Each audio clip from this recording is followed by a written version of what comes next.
Hello, Buko here. Okay. Time for another session of Love and Deepspace. So, let's see what we have here today. Oh, I actually... Hello everyone. It's fine if you do not want to talk. I have glasses for the month of May because I feel like it's fitting. Raphael is the artist in the group, so I might as well look artsy to compensate. My day is pretty good. Hope everyone's is as good as mine. I'm sad that I can't play Love and Deepspace anymore. I ran out of storage. Dude, okay. So today, I don't know what they put in this new update. I feel like this update had, was it like 3 gigabytes or something? This update was insane. I had to free up so much storage in my phone. I had to delete so many apps. It was crazy. This update was next level. I had to delete like games. I had to delete YouTube off my phone. And then I had to go in, install the update, and then go in here and then offload every single like main story thing that I downloaded in the past. There has been major issues with the new update. It crashed on me, had to restart it. Yeah, no, I uninstalled everything. Like, so this is all I have left. So I uninstalled like the main story, everything like that, everything I didn't need, right? I tried to delete everything and I could, yet I still can't get into the game anymore. Okay, you know, I really like how Love and Deepspace has very detailed environments and models and memories especially, but they need to compress these things. I don't know. Phones don't have that much storage to begin with, right? And it's like, how are we supposed to download these new updates that are like 3 gigs per? It's brutal for a mobile phone game, right? No, so lo siento, Victoria. Mi español es no es muy difícil ahora. But maybe hello everyone. Maybe I'll speak Spanish in a future stream, but I'm gonna be speaking English mostly today. So hope that's okay. What's it? Ahora this stream English only. Lo siento. I'm practicing. I am practicing though. It's hard because I don't have like a Spanish textbook or anything like that. So I'm just going off like YouTube and influencers. Are we going to look at those 4 stars today or save it for another day? I wasn't sure when you wanted to do it. Yeah, I'm really bad at planning. So today is just gonna be Caleb. Pretty much. Yeah, today, this stream is only Caleb. And maybe the new event, if I have time. There's just so much. There's just so much stuff in the event. I haven't watched the cutscene yet, like here. You can see the red dot is on my event thing, so I haven't accessed it. I can show you how surgeons tie knots. Did you pull for the new event? I haven't, but I can do some pulls right now. Oh boy. You can also delete the photo you took from the photo booth because it took a lot of space. Really? Wait. Okay, but does it save my profile picture? Because I really like my profile picture. You know? Yeah. Do you like tortillas with salt? Sí. Me gusta quesadilla. And I guess tortilla? Tortilla, muy delicioso. Okay, just don't delete that photo then. Got you. this is the only option. So if I delete this, it gets rid of my portrait. Great. Okay. Well, yeah, basically, like, I freed up like 10 gigabytes of space. So that's all that I'm concerned about right now. Caleb's story is pretty long, but it's pretty good. Okay, good. That means that I can dedicate like 3 hours to it, and it won't feel like a short stream or anything. I should clean up my photos, way too many. Holy, yeah, I don't know how people store like 1 gigabyte worth of photos. Oh, go to date and album if you want to delete things? Really? Wait, let me see. Wait, Caleb's story is a little controversial, but I hope you can understand where he's coming from. Oh, interesting. That's the first time I'm hearing about this. Also, sorry about... So I have my old chat here. I've been trying to have like this new chat that looks a lot nicer, but it's just not working right now. I don't know why. I gave up. I gave up trying to get this new chat thing to work. It's just not gonna happen. So please make do with the old chat on the left. Oh, never mind, you don't have a lot of photos. This is all the photos I have, yeah. This is it. Caleb's a very complex character. Why do games need to have massive amounts of gigabytes? I just want to enjoy the game peacefully. It's just this one. At least in my experience, I've never seen a game that has like 30 plus gigabytes of storage. The most you'll see is like 15. Lads is next level. Cyberspace Paz does an excellent character analysis for Caleb to watch later, perhaps. Oh, you see, here's the thing.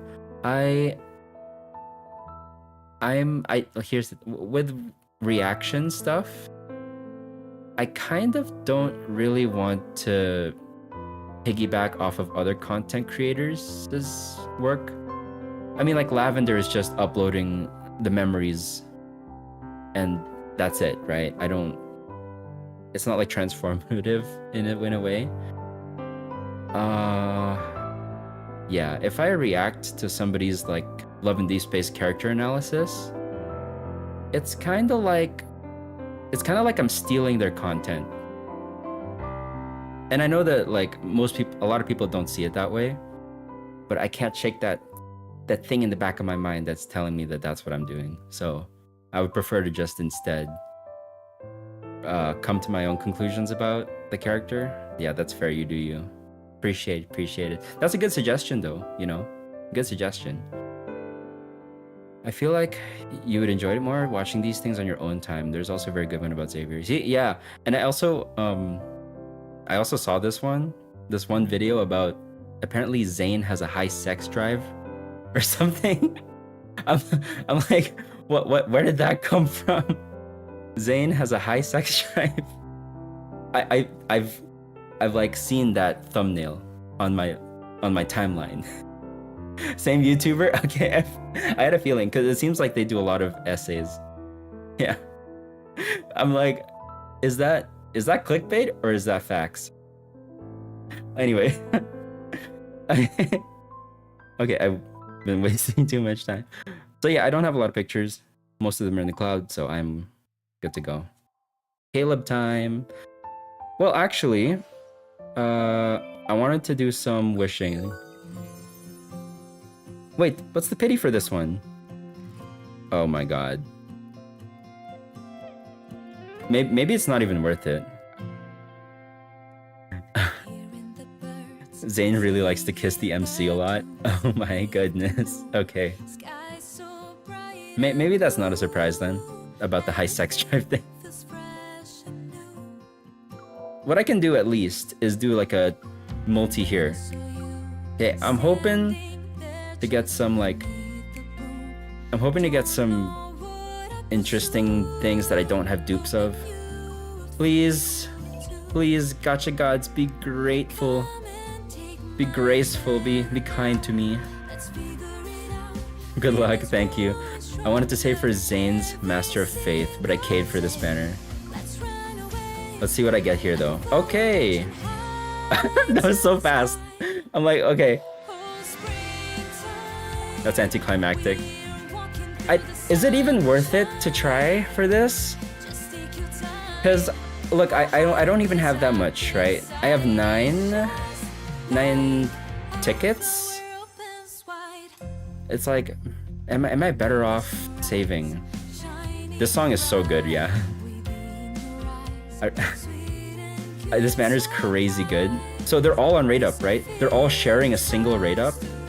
Oh my god, money that I don't have. You get 10 free ones in the event? Okay, wait. I'm gonna do the event first then. I'm gonna do the event first, then wishes later. Oh wait, shit! Then I wouldn't have time to do Caleb's story. God. Okay. You know what? Depending on how much time it takes today to get through Caleb's story, I may do like a guerrilla, like unscheduled Love and Deep Space stream tomorrow. just cause like, nice to spend some quiet just cause time it's with an event, right? I do want to do the event, get the rewards, but I also want to stream it so that people can like go back and watch. I think save because the myths have a longer story while the 5 stars are shorter. Got you. That's probably the more responsible idea. Those diamonds, I wish. Yeah. And I don't think it's even that much, right? Because it's like 15k for pity. Oh my It's goodness. fine if you do not want to talk. I look like Sonic. The blue hair. Classic. Gotta go fast! Wait, I leveled up in the promise. I'm almost done. Oh, good. It expires 4 days. I just clinched it. Whew! Let's go. Master of Fate is rerunning after this. Okay, I'm gonna save for that then. But wait, I did see here. So like in the normal Super Echo thing, at 150 pulls, I get this. Is this Master of Fate? Or is this a different myth? Like you can choose to get this. I thought that's the other one? Shit. Okay, I really do have to save then. You can pick any one of these cards, right? But neither of these are Master of Fate. God damn it. Standard myth. Okay, so I thought that both myths were limited. So this one's a standard myth and the Master of Fate is a limited one. Okay. At least now I know the distinction. So Light-Seeking Xavier is standard and the Lumiere one was the limited one? Gotcha. There's a standard and limited. The more you know. The more you know. My god. That's so confusing. But it's okay. As you saw, I had 22 tickets. I want to use it today. I want to use them and get one of the Zanes. So after Caleb's story, we're doing that. But for now, Caleb, it's your time to shine, my boy. Okay, I'm gonna be turning voice acting on as well. So I hope my audio is fine. I'm locked in. Are you locked in? I'm ready to go. Okay. Also, they are talking like we will get new limited myths eventually too. They might all have 3 myths eventually. Holy crap, that's a lot. That's a lot per character. All right, infiltration.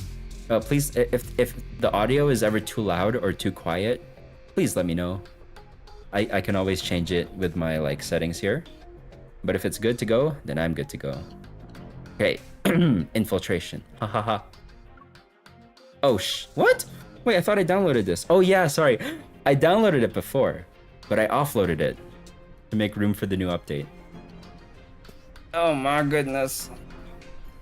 Okay. Man, I thought I prepped. I thought I was all ready to go. Ay. Anyway. Good luck with the Caleb story. It's really good, but it's a lot, so take your time. Thank you, thank you. Yes, I will take my time. I will read it properly. Because he's part of the Air Force, right? Air Force, military? Air Force. He looks really cool in his outfit. Wait, I forgot. I remember saying that I should react to Caleb's trailer before I do his chapter story. I almost forgot about that. Let me actually do that real quick. So, Caleb's trailer, I assume it's just the one titled Caleb's trailer. You should do the short trailer, not the long one. Spoilers, got you. Impromptu reaction right here. Is it the one? Is it the one called Caleb's trailer? That's like, wait, actually, let me share my screen. Is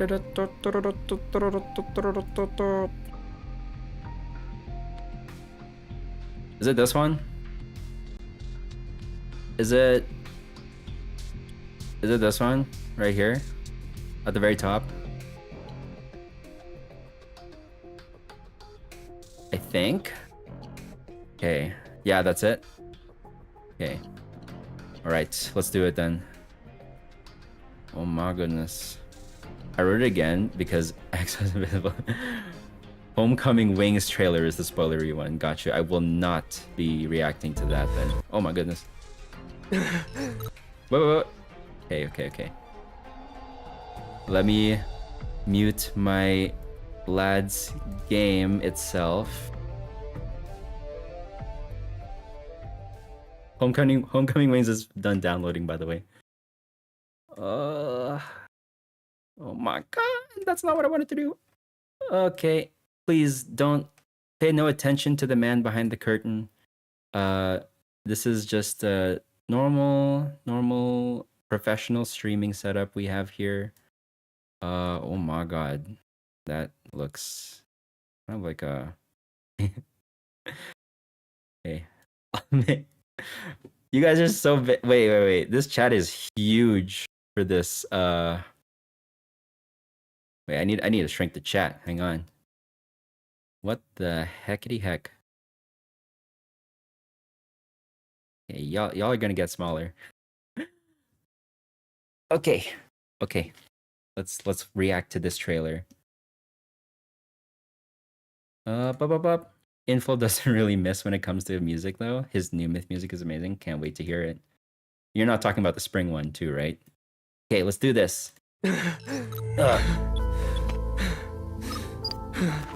Zero gravity chamber.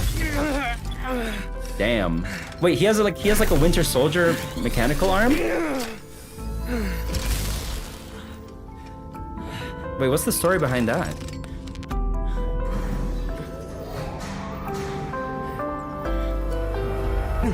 He looks like he's been through shit, you know? He's in like the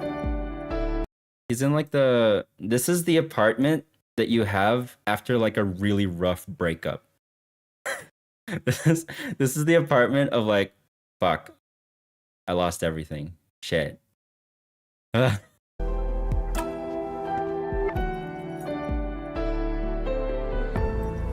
Dog tag, hey?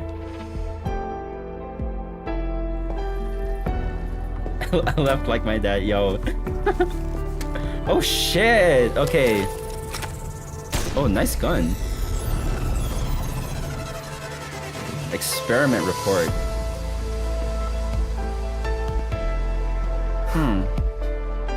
What? That's the You necklace. Recognize me?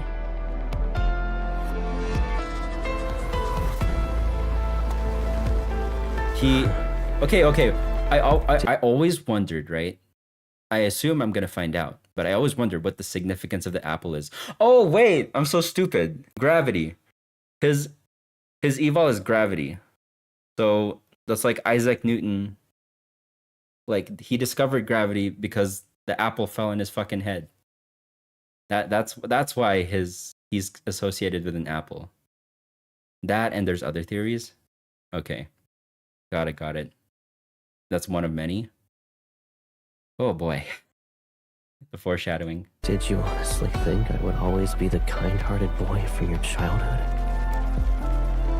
What happened to you? Okay, I guess that's it. That was really short. But that's a good primer. I do have... Okay, don't answer, right? But I have questions, hypothetical questions, right? Apple bottom jeans. So this is just like a vision. I assume this is just a vision of Caleb, of like, oh, this is past wholesome, cute, like wholesome boy Caleb before the bad shit happened to him, and then it transitions to current Caleb. So this didn't actually happen, literally. It's just like a vision. And after that, I really wish they would give the original 3 new trailers. Yeah, theirs are kind of mid. Yeah, I guess like what's like the gap between this trailer and their trailers? It's like a year in between. They had like a year to make their animation a lot better or storytelling a lot better. A year, yeah. Okay. Oh my goodness, just shows them sitting there. 6 months ish for Silas. Well, that's a good trailer. It shows off obviously Caleb's back routine. Caleb is obviously hitting the pull down machine a lot in the gym. He's going hard on that. And then it shows his like gravity evol briefly. And then what else? It shows where is this exactly? It looks like it's high above the sky. Oh, this is probably his apartment on the Air Force place, if I were to guess. But yeah, I wonder what evil they'll give the next guy. Yeah, so we have energy for Silas, gravity for Caleb, and then we have like the typical like light, ice, fire for the beginning 3.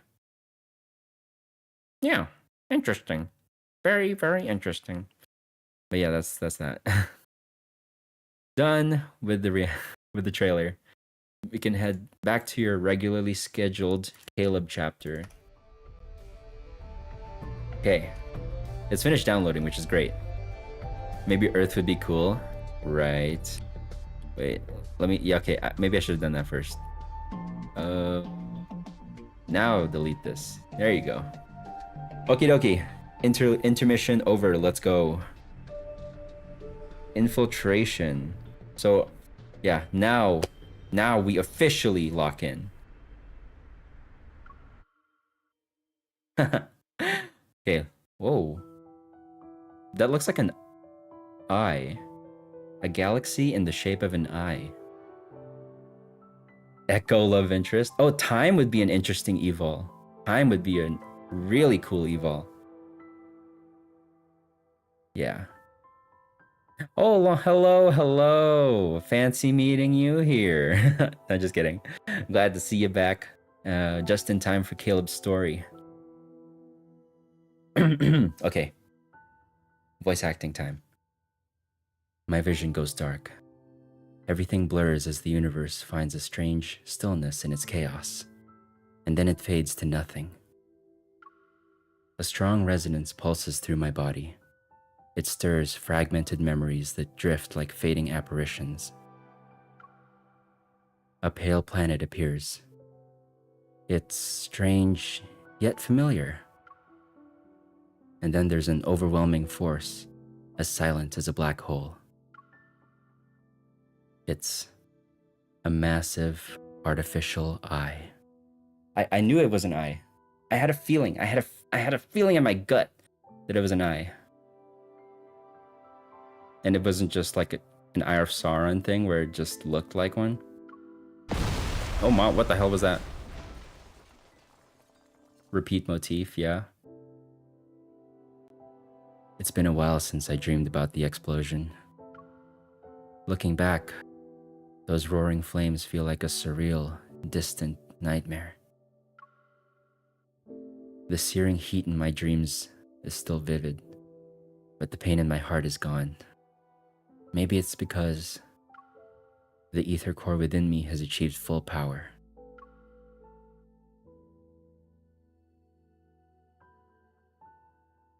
To investigate and deal with anomalous incidents related to the ether cores, the association secretly began Operation Ether Ordeal.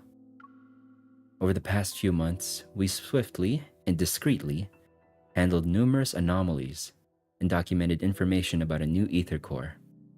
We termed it the Spatium Core. Oh yeah, the fragmented one. I remember that from the branch story. After completing several investigations, I learned how seemingly unrelated issues were connected in surprising ways. It's a reference to the branch stories, right? Yeah, please let me know if my mic isn't too low or something, or if it's good. Yeah, just checking. Silas's brief absence gave the forces who coveted the ether core in the N109 zone an opening. Xavier's former teammates, who have gone separate ways, possess cutting-edge protocore technology, and their goals extend beyond just targeting Xavier. The strange black crystals are deeply connected to the old battle, causing Zane's nightmares to worsen. And with the watchful eyes of some secret observers, Raphael is forced to quietly search for the power sealed within the tome of the sea god. Oh shoot. Okay, this is where the fact that I didn't do all the branch stories is coming back to bite me. Okay, I'm just gonna forget about the last two sentences and just keep on reading. It'll be fine. When traced back to their source, these unrelated threads are connected to one massive entity, Ever. The limited amount of evidence we have also suggests that Ever was the true mastermind behind the Bloomshore District explosion.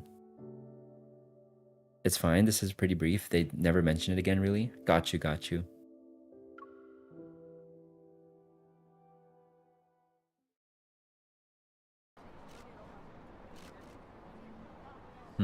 Is this a recent one? Or did she go back to the old location? It's been a week since the explosion in the Cascade District. Oh, different. The Farscape fleet still has that region under lockdown. There, that's it. The Far Space Fleet is the Air Force. And that's where Caleb presumably is. No updates, no details revealed about the investigation. The public is demanding answers. Is the new fleet colonel defying the Hunters Association by prohibiting hunters from investigating? Would you say tensions are rising? You remember this background, the Xavier Catch-22 card? Oh yeah, this is the same background. Where they were checking in on like that rich guy who... I forget what the plot was exactly. But I knew that he was related to the Predators in some respect.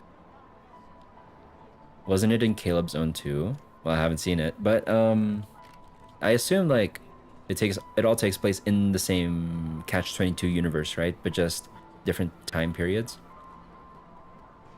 Oh yeah, they like to reuse assets. Ah boy. Deal with those reporters. Understood. Oh, there are people actually from the fleet here.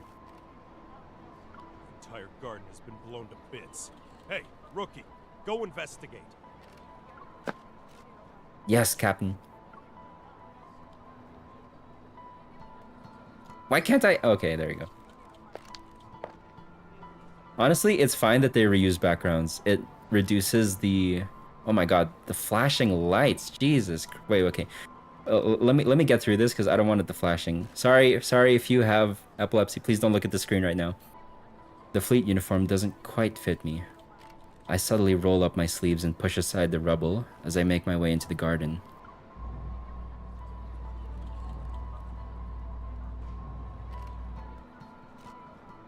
The energy trail I can resonate with is faint, but it's similar to the one belonging to an ether core.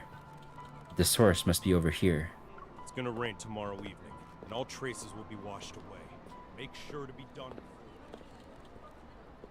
Okay. The garden is in ruins. I beg down to dodge the fleet soldiers and the crime scene investigators wearing white gloves on the side of a hedge. It's right behind these bushes. The burnt vines twist through the vegetation. The silent oppression swallows even the faintest of sounds. Part the vines. My god, this flashing is going on for so long. Behind the layer of leaves and petals, it's as if a small hand darts among the tangled branches. I quickly reach out, but my fingers touch another scorched wall. That brief, vaguely familiar energy fluctuation ripples through the air before vanishing. I knew it. Oh my god, thank goodness, it's over. Okay. We got through it. This is celebrity red carpet. I do not envy any single celebrity who has to deal with that kind of shit on a yearly basis. Okay, but what I wanted to say is I really don't mind them using or reusing backgrounds for stuff. It is a bit confusing, but reusing backgrounds actually reduces like the amount of file space it takes, right? Because if you reuse it, then they don't need to add new backgrounds and stuff. So I think that that's good. That's necessary, especially since the game itself is already like 20 plus gigabytes. It's insane. They need to reduce it somehow. There's talk on Twitter because they're using backgrounds from other love interest myths. Yeah. Oh, okay. That is kind of awkward. Yeah, it wasn't Xavier's myth. That's true. It also reduces the time per update for main story. Yeah, see? Like there's arguments for and against. Hello, made it today. Oh, long time no see. Enjoy this this part 8 of my playthrough. 22 gigabytes. See, like it's insanity. I don't usually mind it until it's used after it was a part of a meeting for a moment. Yeah. Okay. I assume I haven't seen it, so I'm just gonna move on from that. Commission. Status denied. Hunters Association, Skyhaven Branch. A Metaflux explosion occurred at Villa Area 6, Cascade District, Skyhaven. 2 young siblings were home, one was injured and hospitalized, while the other is missing. The parents are unreachable. The Skyhaven Branch suspects an ether core at the site and requests assistance from headquarters for the investigation. The dispatch request for the explosion incident has already been denied. And I know Know what? the details of this case are almost identical to what happened to you. Mm-hmm. So, okay, I assume this is Ever. Yeah, no, actually we know it's Ever. We know it's Ever from the branch story. I feel like Ever is targeting the former scientists who were related to the project to like hush hush. Oh, what? Jenna's VA is different? Really? What?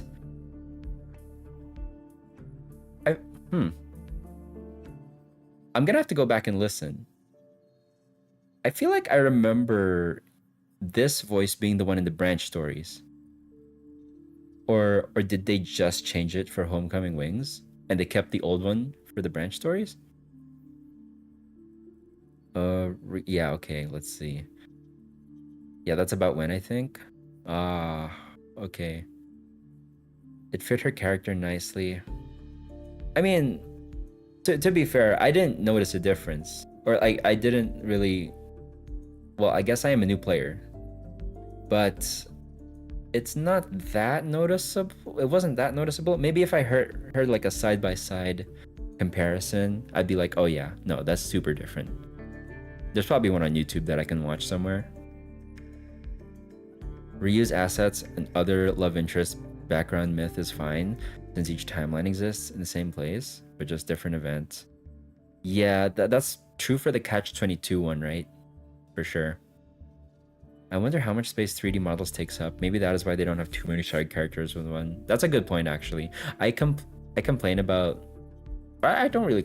I complain about Jeremiah only having his 3D model in a Xavier memory.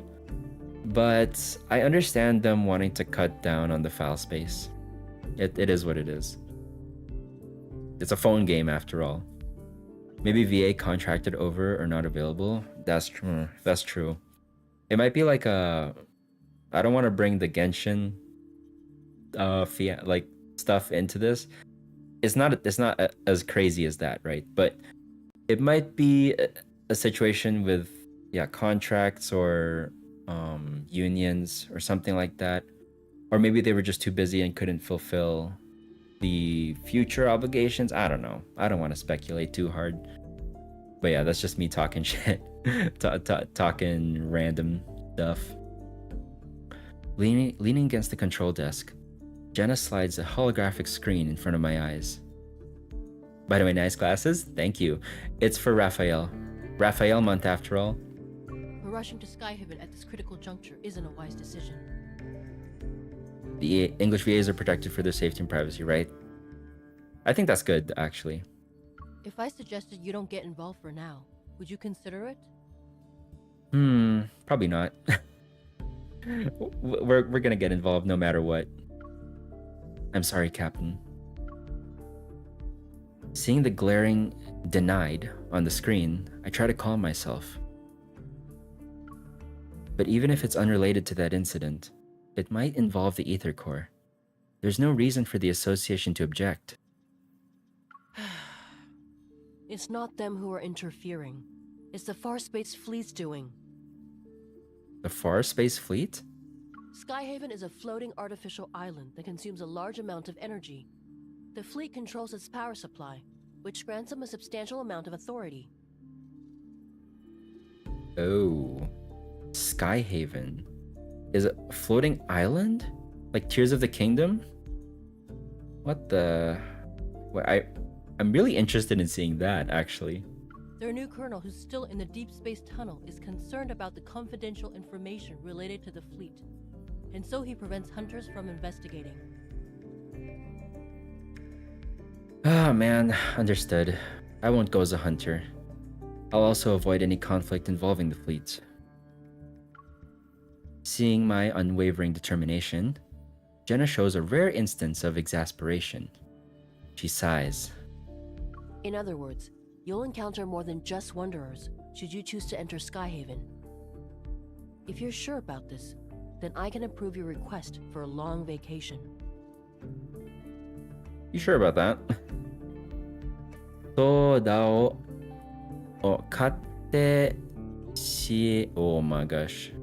I remember saying that I can read Japanese, but not this fast. I'm still practicing.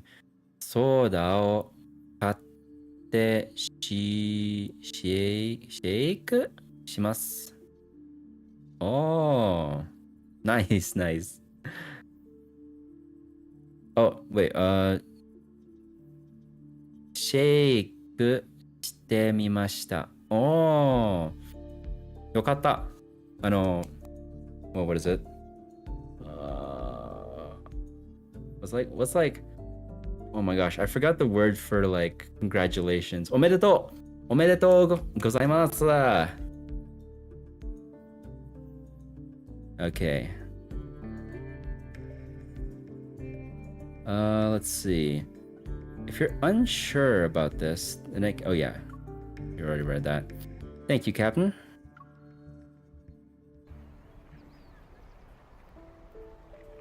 The day I arrived in Skyhaven coincided with new fleet cadets reporting for duty. They formed a neat line along the transfer platform. While hidden in the shadows and thinking about how to blend in, I received unexpected help from a recruit who decided to desert. Jenna coming in clutch, right? In exchange for my silence, I took her place and successfully moved into the temporary living quarters for new cadets.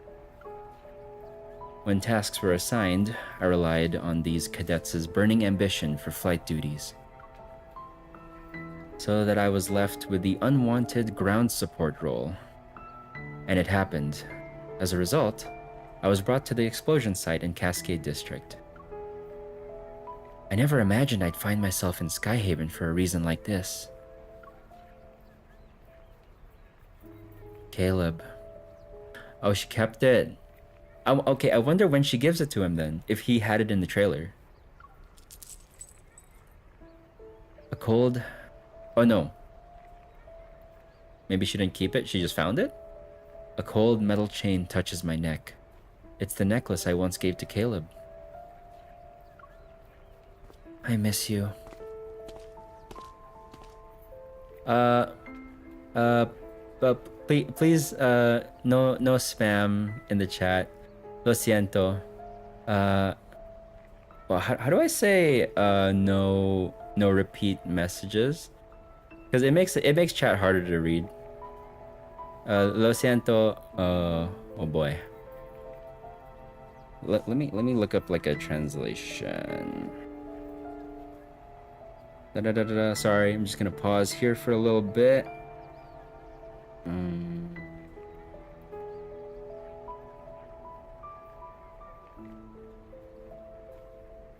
Let's see.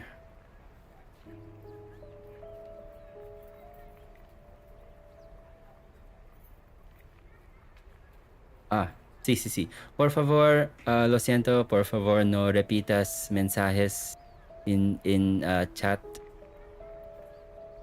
It makes it... Okay, how do I say it makes it hard to read? Okis. Gracias. Alright, we're back in business. Oh, she picked it up after the explosion. Oh, right. Did they show that? It's been so long since I've watched that. I think that was part 3. I'm in part 8 now.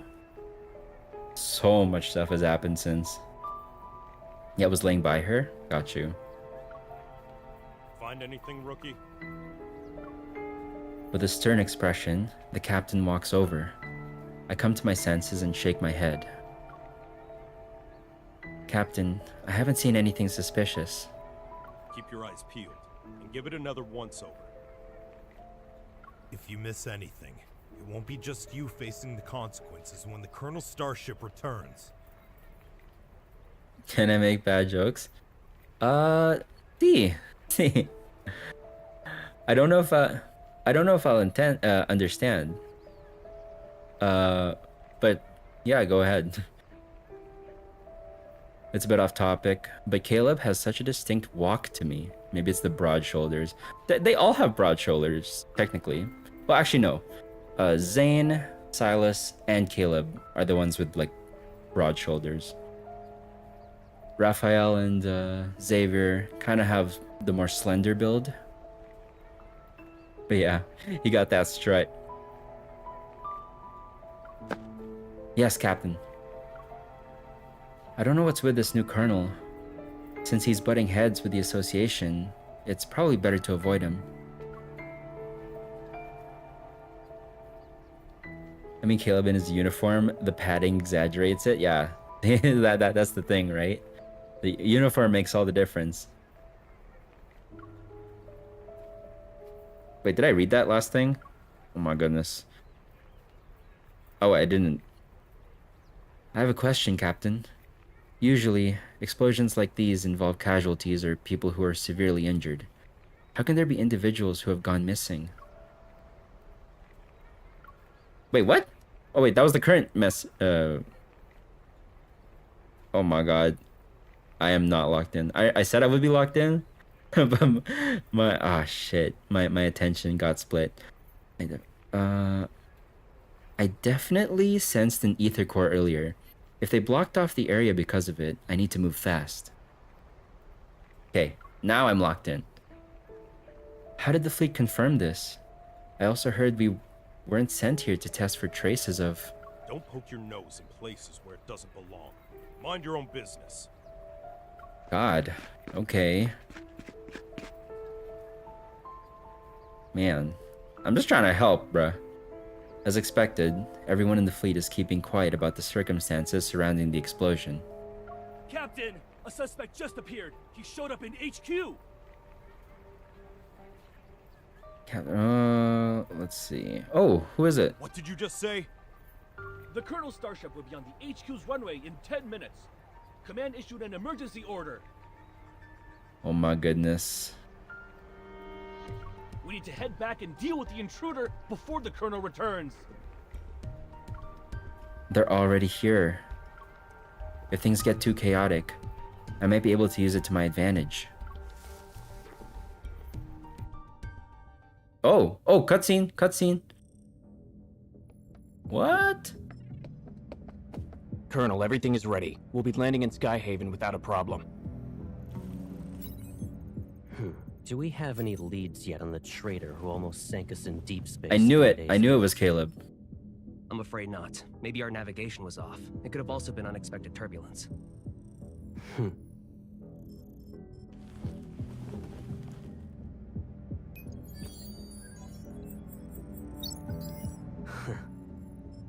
This trip was a test for the new fleet, Colonel. The old guard are looking forward to me not coming back. Oh, what the fuck? You're gonna assassinate him? Unfortunately for What? them, I already danced with death once. No way. Oh shit. He's using the force against him. Yeah, no. You're gonna have to try better. I will die again. It doesn't matter if you succeed or fail. You've chosen treason, so the consequences are still the same. Oh shit, he's gonna kill him. Oh. You don't need to return Sky. Oh.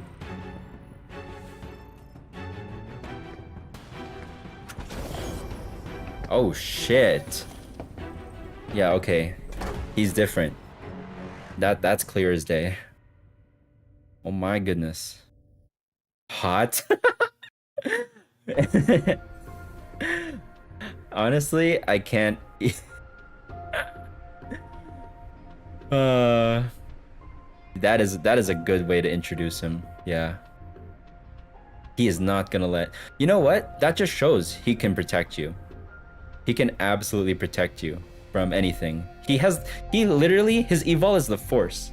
So he can stop anything from reaching you or attacking you. Yeah, no spoilers, please. Please, no spoilers. No spoilers.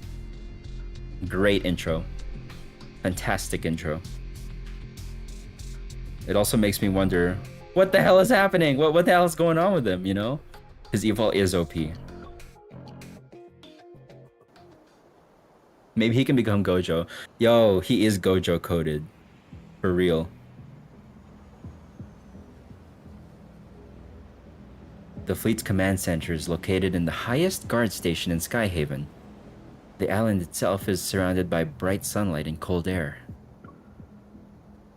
A tall, thin man stands at the edge of the runway, his right hand raised high like a tree touching the sky.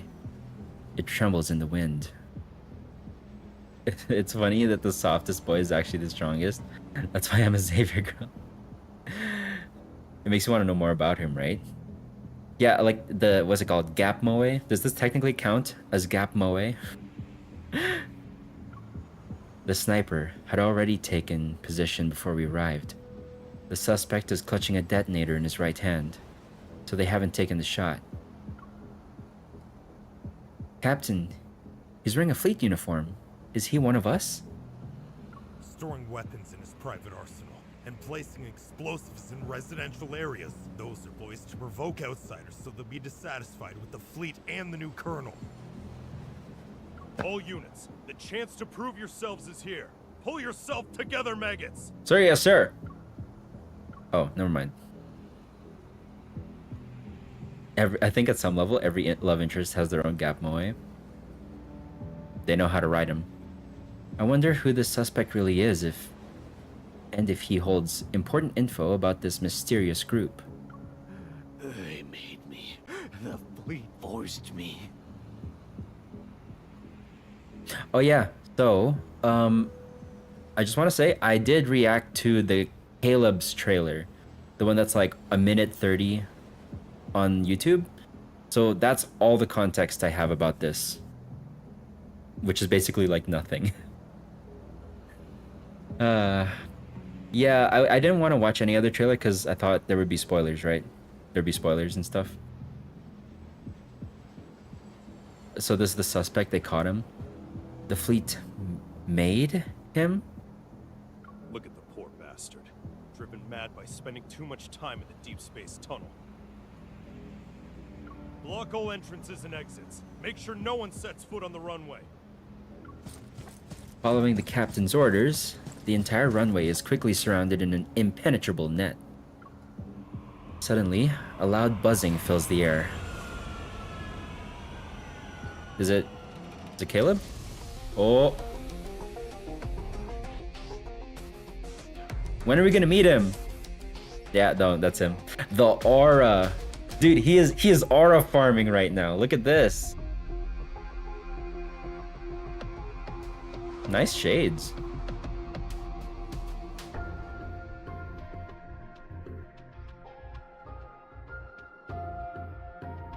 It is giving Top Gun. Yeah, you're right. The shades. And they are in the Air Force too. I don't know how people in Skyhaven manage to deal with the altitude since oxygen level and stuff, like when you climb a mountain. Yeah, I just assumed that it runs on like...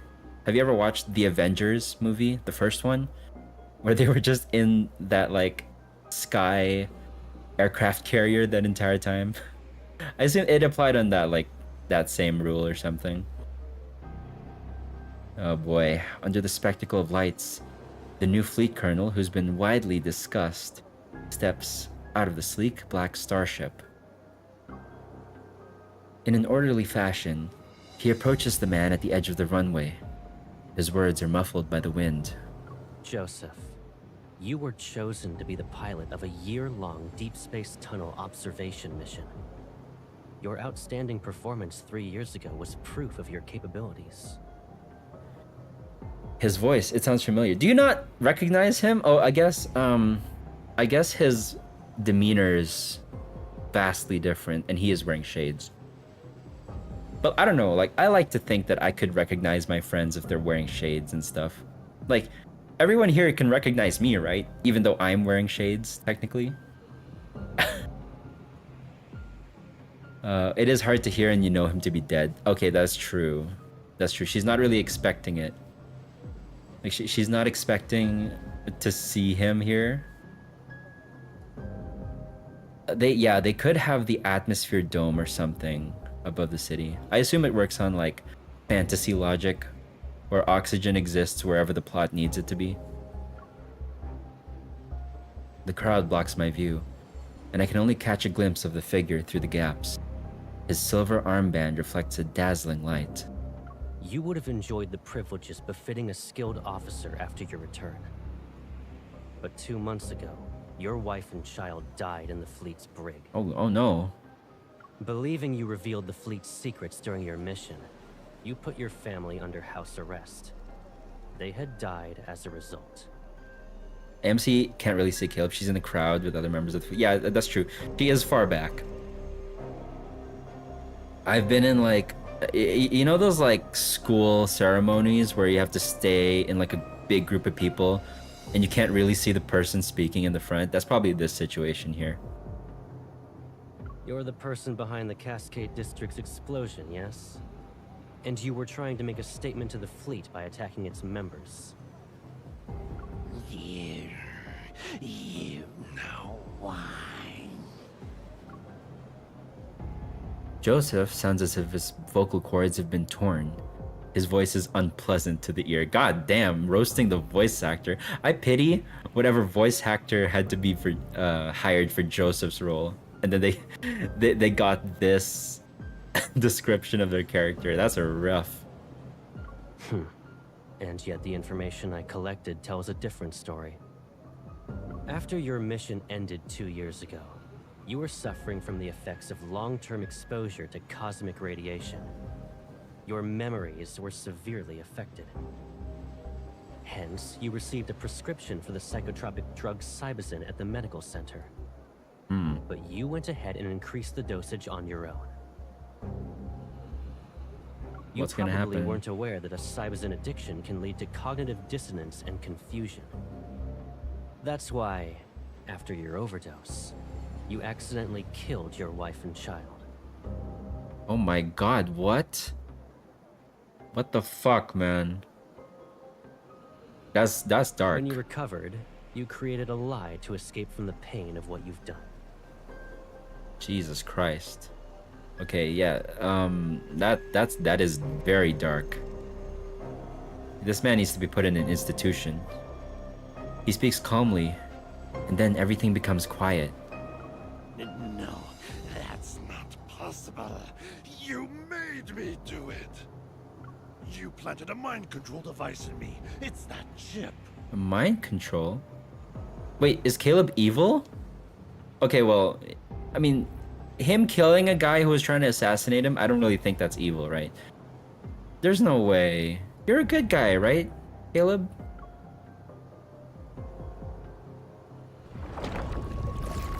Whoa. Joseph's hoarse voice is interrupted. Reality instantly distorts behind him as a black hole appears, its edges blurred. Enough. You don't need to defend yourself anymore. As soon as the colonel finishes speaking, the man and the detonator are consumed by the black hole in the blink of an eye. It quickly closes, and the clear sky reappears once more. But now, the edge of the runway is empty. Lock down the command center. We still have an unidentified traitor with us. Oh my god, I thought you caught the traitor. A lot of people have him as morally gray. I can see that. I wonder where he would fit in like the lawful, chaotic, good, evil chart alignment. They both have convincing arguments, but it's hard to doubt Caleb, right? Bro casually opened a black hole. Yeah, gravity is pretty OP. It may be the most OP evol. Who knows? All the evils can be powerful in their own way.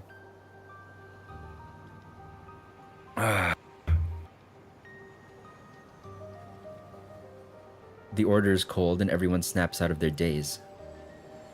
I don't know if I read that already, but we keep it going. My palms start to sweat, my knees weak, arms are heavy, and my heart races. There's only one thought in my mind. I need to make a move. Whoever he's talking about, once they start digging, my cover is blown for sure. I need to make a move, now. There's vomit on his sweater already. Mom's spaghetti. Since no one's paying attention, I quietly turn around. But before I can move, I feel as though 1,000 grams have been dropped onto my shoulders. Oh shit, he singled her out. I can't move. This evil is...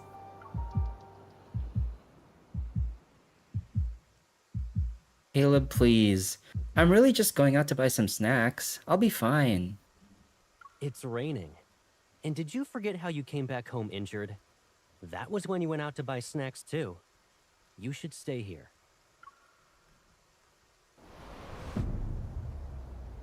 Why did she flash back to that random moment? Okay, hang on. It's also the gravity evil?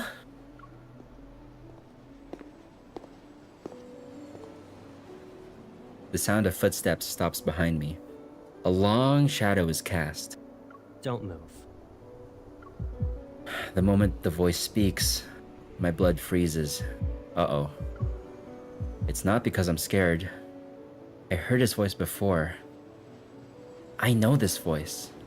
Colonel, I'll immediately start an investigation into her identity. No need. Yeah, he knows. I'll do it myself. Oh, he did. He probably used his evil to play, like, with her. I wonder what it would be. Can he lift people up, or can he only bring them down? Like, because theoretically, right? He could Yeah, he is using his Evolve the Pinner in place. But like, could he affect gravity in the other way? Like, could he lift her up into a tree or something like that? Yeah, he can lift them up? Okay. Got it. He can do both. My mind goes blank.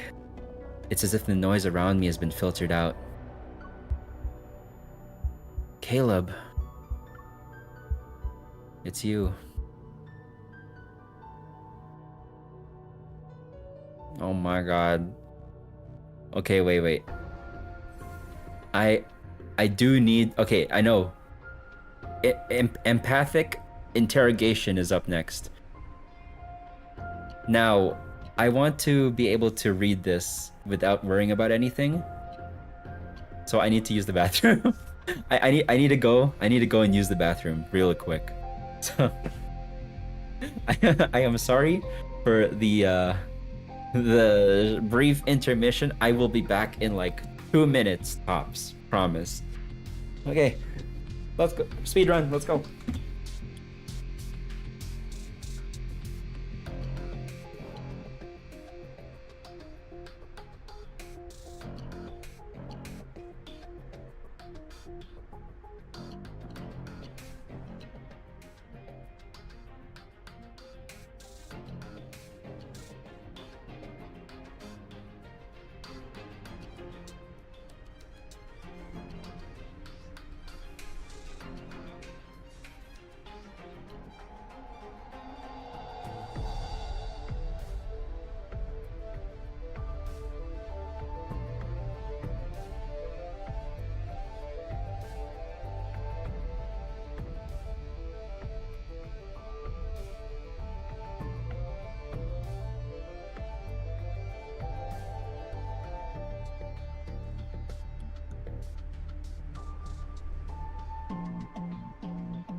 I'm back.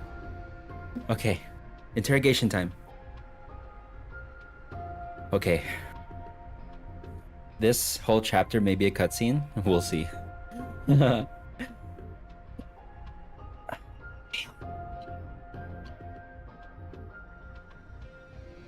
Yeah. We'll have like a discussion at the end, like a very impromptu one, without like a topic per se. Yeah. I'll form my own opinions on what's about to happen. I think Xavier can absorb the light from electricity or manipulate it. Oh my goodness. Okay. I never really thought about that. Like, what constitutes light? Because usually in like fantasy, light and electricity are different. But yeah, anyway, empathic interrogation. Let's go. I'm going to lock in again.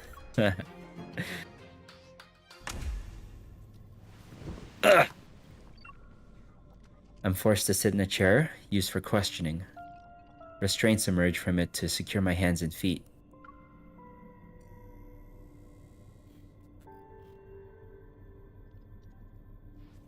This is the interrogation room on the fleet starship. The Colonel will question you himself. Good luck. Oh god, okay.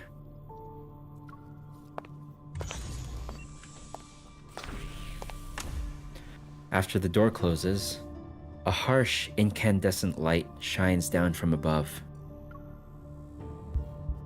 And another light, behind the one-way glass window opposite of me, turns on. I can only see a blurry figure. I'll start asking the questions. Please cooperate. I know it's you. I know it's you, Caleb. You can't fool me. The icy air in the interrogation room gnaws at my chest. I take a deep breath and try to calm down. Colonel, I'm a small fish. Why are you personally interrogating me? You deceived the entire fleet with a fake identity. Can you really be called a small fish? Do you know what happens to people who pretend to be a fleet officer? Well, you shoot them in the face. But since we're childhood friends, come on, you gotta let me off this time, right? Right? Come on, buddy, old buddy, old pal. Come on, Caleb. Despite figuring out who I am, you didn't attack me. Instead, you brought me to an interrogation room. Either I committed a more serious mistake than pretending to be an officer, or I have a secret that piques your interest.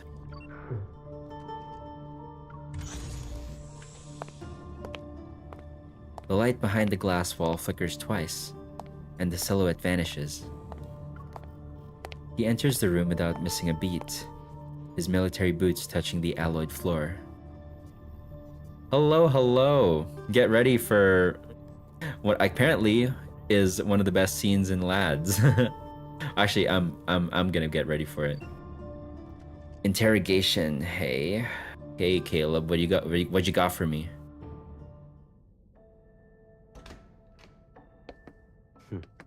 If you understand the situation, then let's go ahead and have a nice chat. What happened to you, sweet boy? Is it really you? Show some respect to the Far Space Fleet's colonel. That means he's definitely part of that group. How can a stranger look so similar to Caleb? I can't believe it. Sir, have we met before? You seem familiar. There's no way. There's no way she doesn't You look recognize. exactly like someone I know. Yeah, there we go. Watch your mouth. She thinks he's like a clone or something. There's more than one pair of eyes observing you in this room. The camera. Oh no. If he really is Caleb, could there be a secret behind all this? All right. Smart move. Good. Let's get started then. What is this? An interrogation, of course, and a thorough inspection. Oh no, that's my gun. Once we're done here, I'll return it to you. Okay. Yo, Caleb fans are eating good with this cutscene. It belonged to someone from my childhood. He died in an explosion, like the one in the Cascade District. I miss him. Do you have your memories? Sir, can you tell me something? If that person hadn't died, would he support me even now? In the Far Space Fleet, there are only soldiers and officers. Then, what about you? Will you support me? Do what you're told and don't cause any trouble. You won't get hurt then.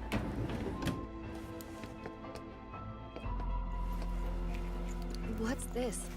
It's a mood tracker. What? The cameras in this room will scan your iris and facial movements before sending the data straight through a terminal. That, along with the monitor's information, will be analyzed to gauge your emotional stability. In other words, there's a catch. You can't lie, no matter what. Uh-oh. Are you gonna get like... It's necessary. You're gonna get tased or something? Be obedient and it'll be over before you know it. Okay, yeah, no, he's helping us. He's helping us. He's playing a role.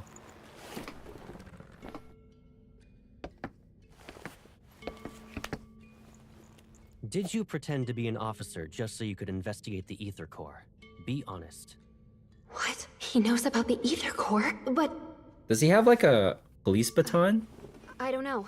Oh, it is, yeah. I told you before, you're not allowed to lie. I didn't. Recently, there was a large energy explosion in the N109 zone, related to an Ether Core.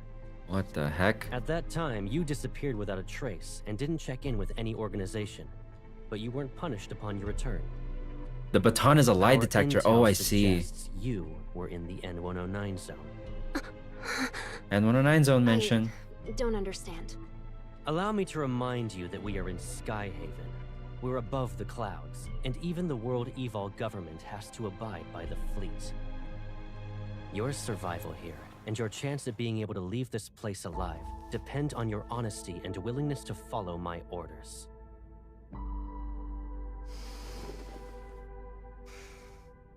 I will ask again. Did you come to Skyhaven for the Ether Core? This definitely awakened something. Is he really Caleb? Answer me. Answer, Remember, answer. The camera is watching. You must tell the truth. The camera. He's reminding me that there's surveillance, so I can't say anything. Yeah. I'm telling the truth. I'm not related to anything involving an ether core. Did she pass? This is your last Oh chance. no. Please. MC, please. I don't know anything.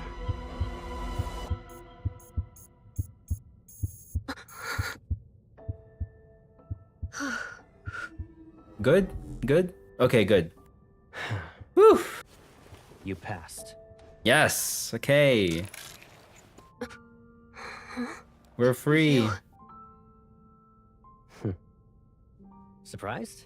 Sure, it's been a while, but you already forgot about me? Okay. He's back. Aww. It's you, right? When the cameras aren't rolling, he returns to his Is there normal another me in the world? self. Aww. Did I scare you? She's gonna hug him. Hug, hug, hug. It's you. Caleb. I must be dreaming. It's me. It's good to see you too. It's okay. I'm back. Yeah, the switch up was crazy. Oh, this is so cute.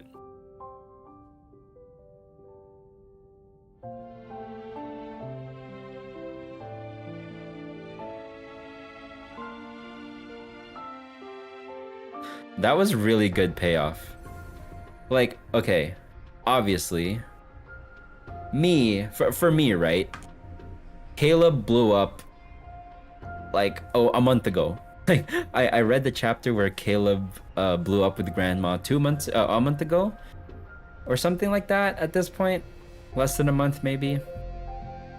Let's see. I read it part 3 or part 4, and then it's part 8 now. So yeah, it would be a month. For a lot of people, this was like a year that they didn't see Caleb, and that was really good payoff for that build-up, you know?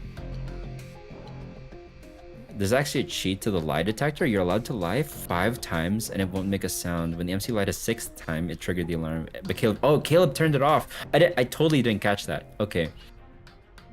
Caleb saved her ass. Okay, that's good. Yeah, Caleb's subtle switch ups were insane. The VA popped the fuck off in that scene. Holy crap. All the VA languages are so good. You can hear the tone switch just like that. Oh. Jeez. Okay. Well, that was great. Now I want to see what the relationship is going to be like now the MC is just finding out like, oh, he is alive. And I guess he didn't tell her all this time. Okay, Caleb, great. You're alive. Why didn't you let her know? What was your reasoning for not telling her that you were alive? And also, I just realized that this is Skyhaven. That Skyhaven is right here on the screen, and I didn't even clock that. He starts to tell her later on, got you. Yeah, I won't speculate any further. I'll just read it. Oh. Don't be afraid. Grandma. It's all right. From now on, we'll be living together. Grandma. I don't care if Grandma was an evil scientist. Well, she wasn't really evil. She was like one of the only people in the research experiment who had guilt for what they were doing to the MC.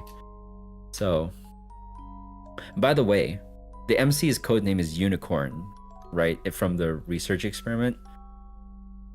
Considering the fact that she comes back to life, why didn't they name her Phoenix? Like, I wonder that ever since I read Prologue to Tomorrow, or World Underneath Anecdotes.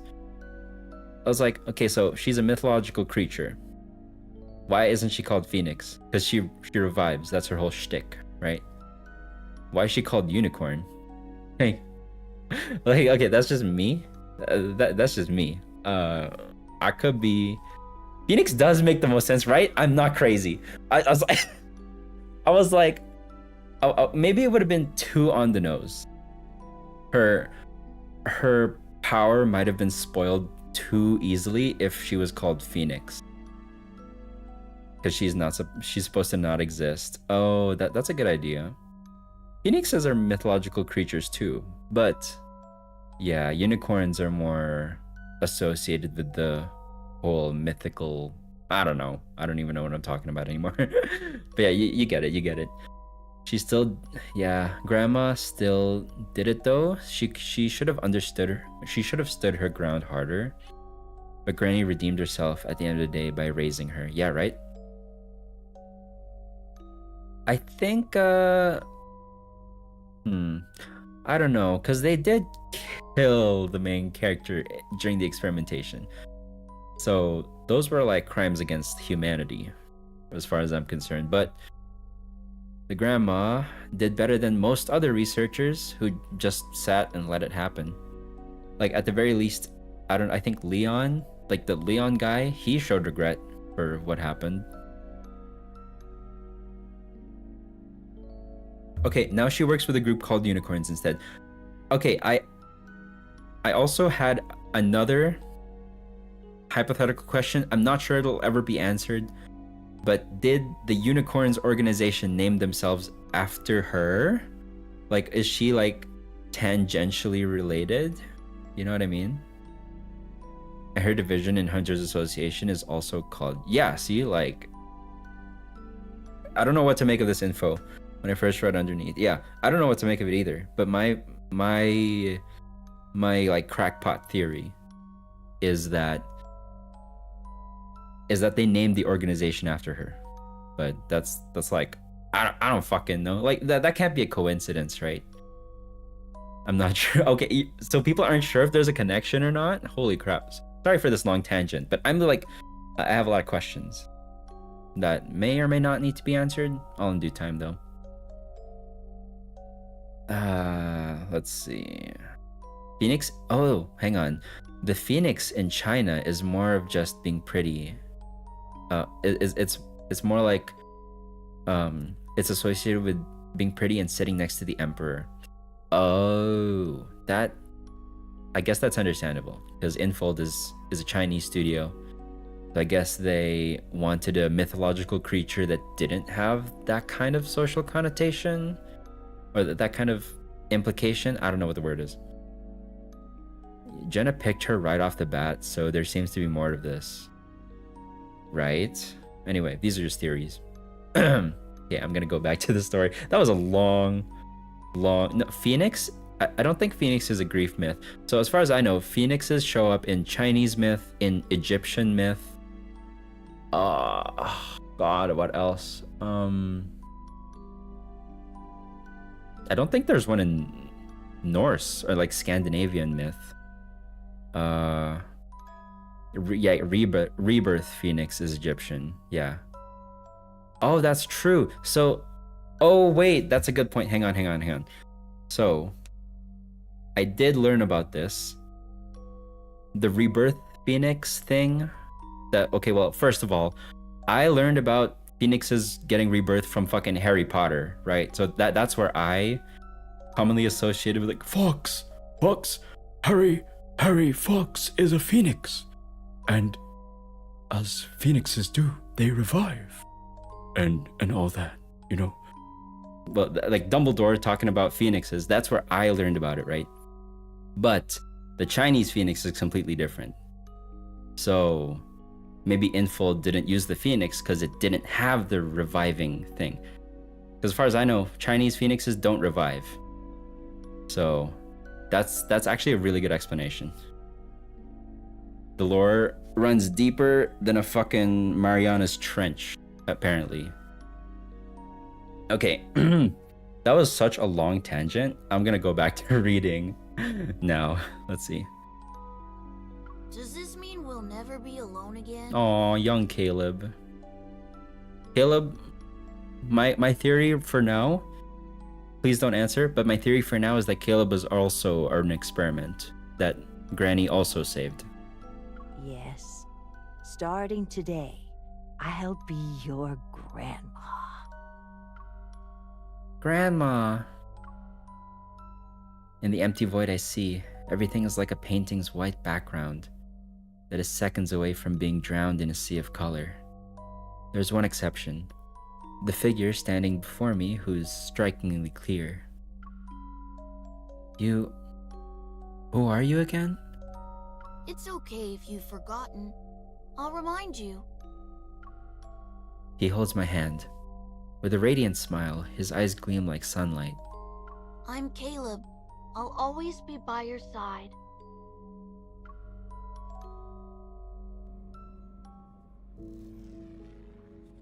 And he is. To this day, he's still by your side.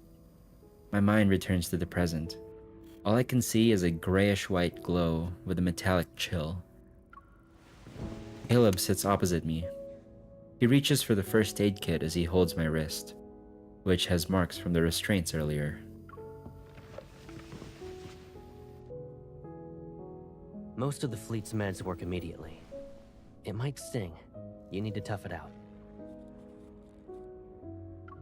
His tender care is completely different from the cold, intimidating facade he wore in the interrogation room.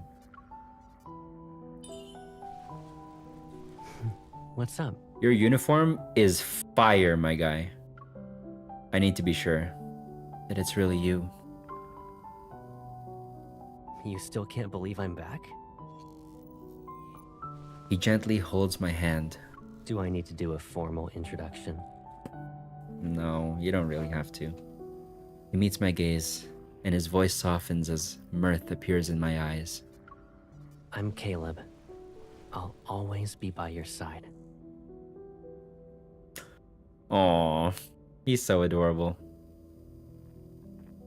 Those familiar words and kind voice are truly unique. I exhale, my racing heart finally calming down. You were scary in that interrogation room, but now... I shake my bandaged wrist and then slam my hand down on the bed next to Caleb. When he's about to stand up, I get in his way again. It's my turn to interrogate you. Oh, wait, please, can I choose all three options? How's Grandma? Grandma's gone. Grandma's not here anymore. Oh yeah, okay. Why didn't you contact me? And you're a colonel now? Bruh. You survived. Why didn't you contact me? And you're a colonel now? Well... He turns to look out of the window. The night sky resembles a dark, flowing river. If I didn't join the fleet, I would have been abandoned. What does that mean? That's Abandoned? just how things work, Pipsqueak. Oh yeah. So, every love interest calls us like a nickname. For Silas, it's Kitten. For Caleb, it's Pipsqueak. Pipsqueak? I don't know why whenever I hear Pipsqueak, I think of like a mouse. It's not the most flattering image. So, I couldn't contact you. I can't bear to imagine you being put through that pain again.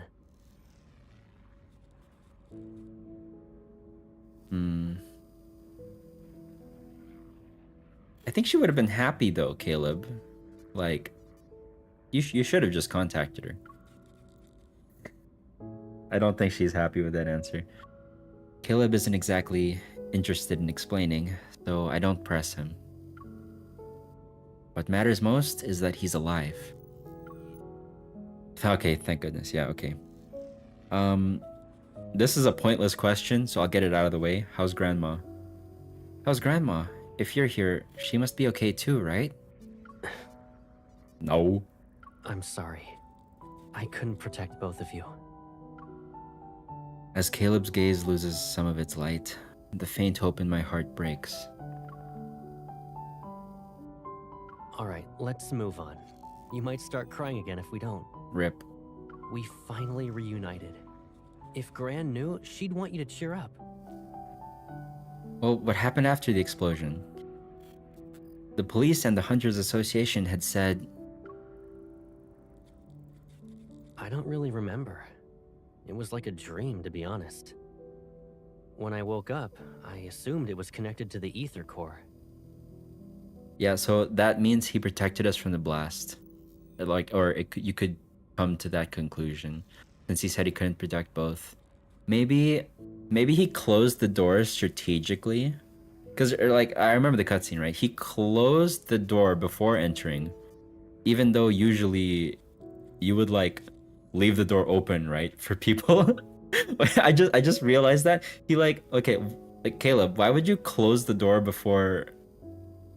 Like no normal person would close the door before entering and just leave the other person outside, right? So yeah, that could be he shut the door in her face.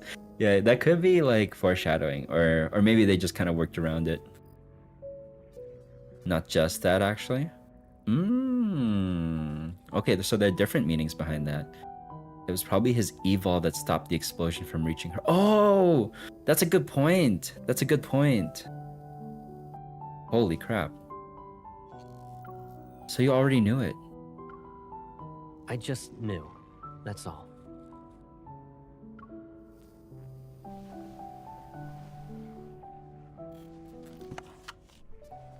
Caleb closes the first aid kit and stands up. He returns it to the cupboard. After all that interrogating, shouldn't we relax? You've been running around all day and must be exhausted. Let's get something to eat. Mess hall or private quarter? The captain of the 3rd Squadron would like to speak with you. Well, He suggested solitary confinement for the traitor you captured. well, so much for that. We have no time to like catch up and everything. My favorite meme is an image of him walking inside as he says, "I'm a head out," and then it explodes.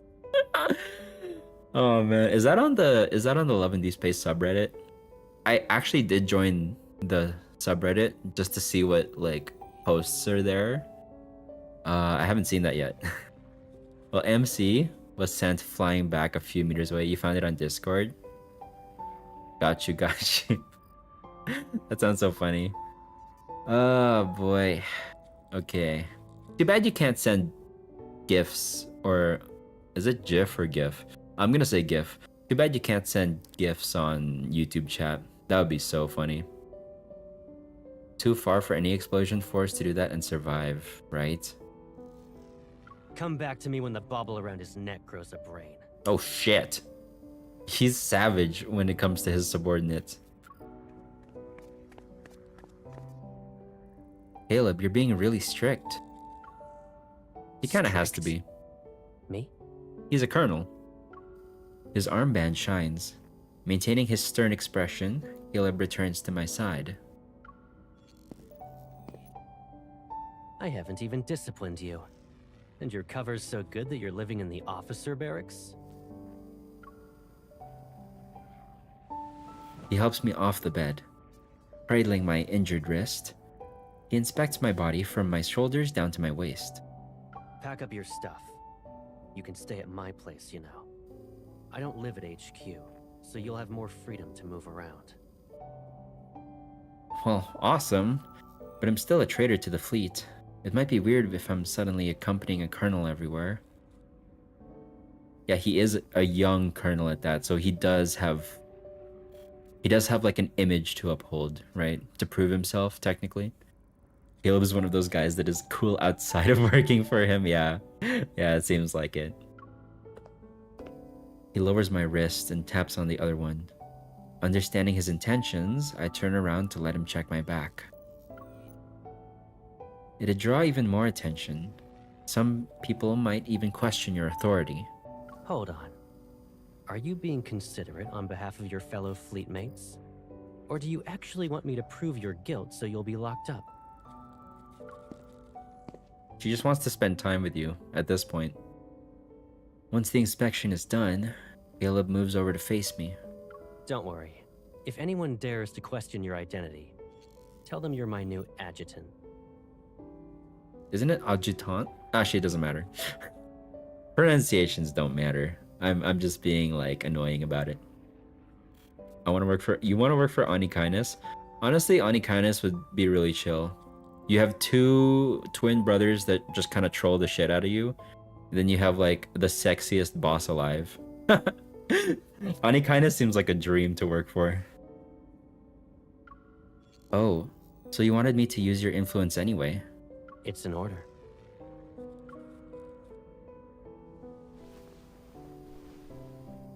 He chuckles. Taking off his hat, he places it on my head. The Colonel's whereabouts are classified. The same goes for the people around him. If rumors could threaten me, I wouldn't be wearing this armband.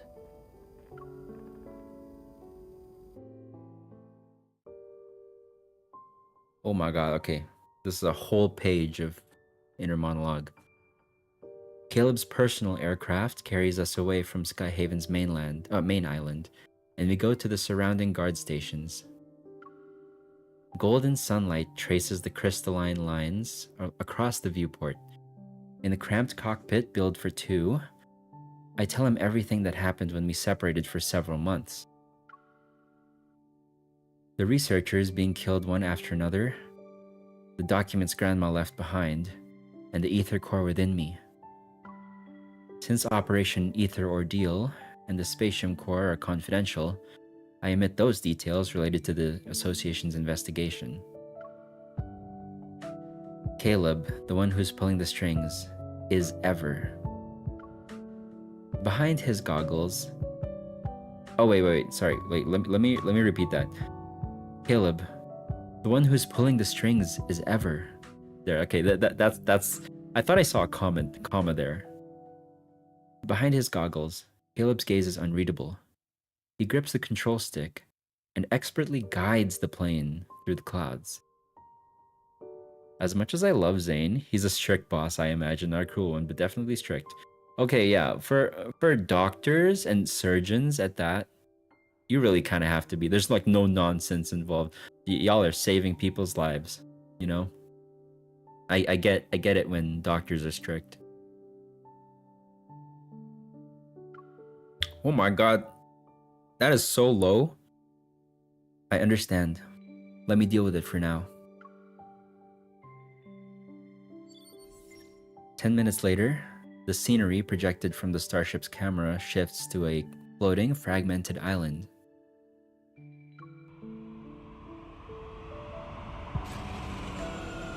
The starship slowly descends and passes through an invisible barrier surrounding the landmass. In front of us is a spacecraft-shaped building.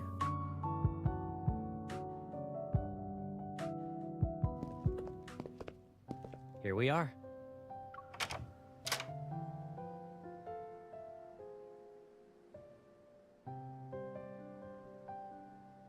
The white glow from the entrance's lamp disperses the darkness.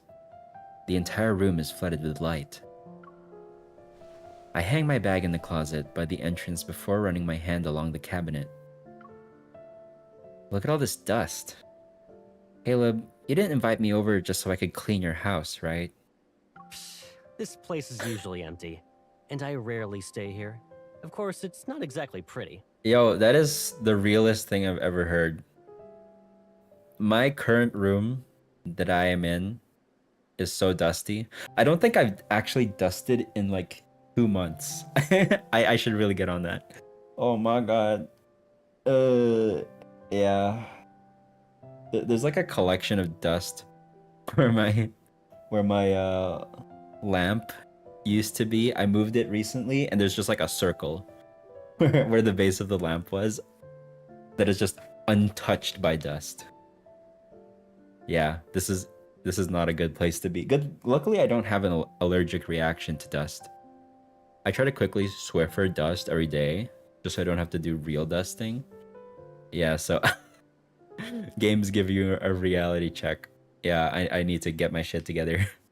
But that's the realest shit any of these love interests have said so far. Like, you know, Xavier, his apartment is the cleanest thing ever. That is so unrealistic. Xavier's apartment is like an Animal Crossing apartment. It's just way ridiculously clean. Meanwhile, I guess Caleb's is... Well, it still looks nice, but... Oh, Caleb does have a room. Does Caleb have a Roomba that just like goes around and cleans for him? Or is it like an actual robot?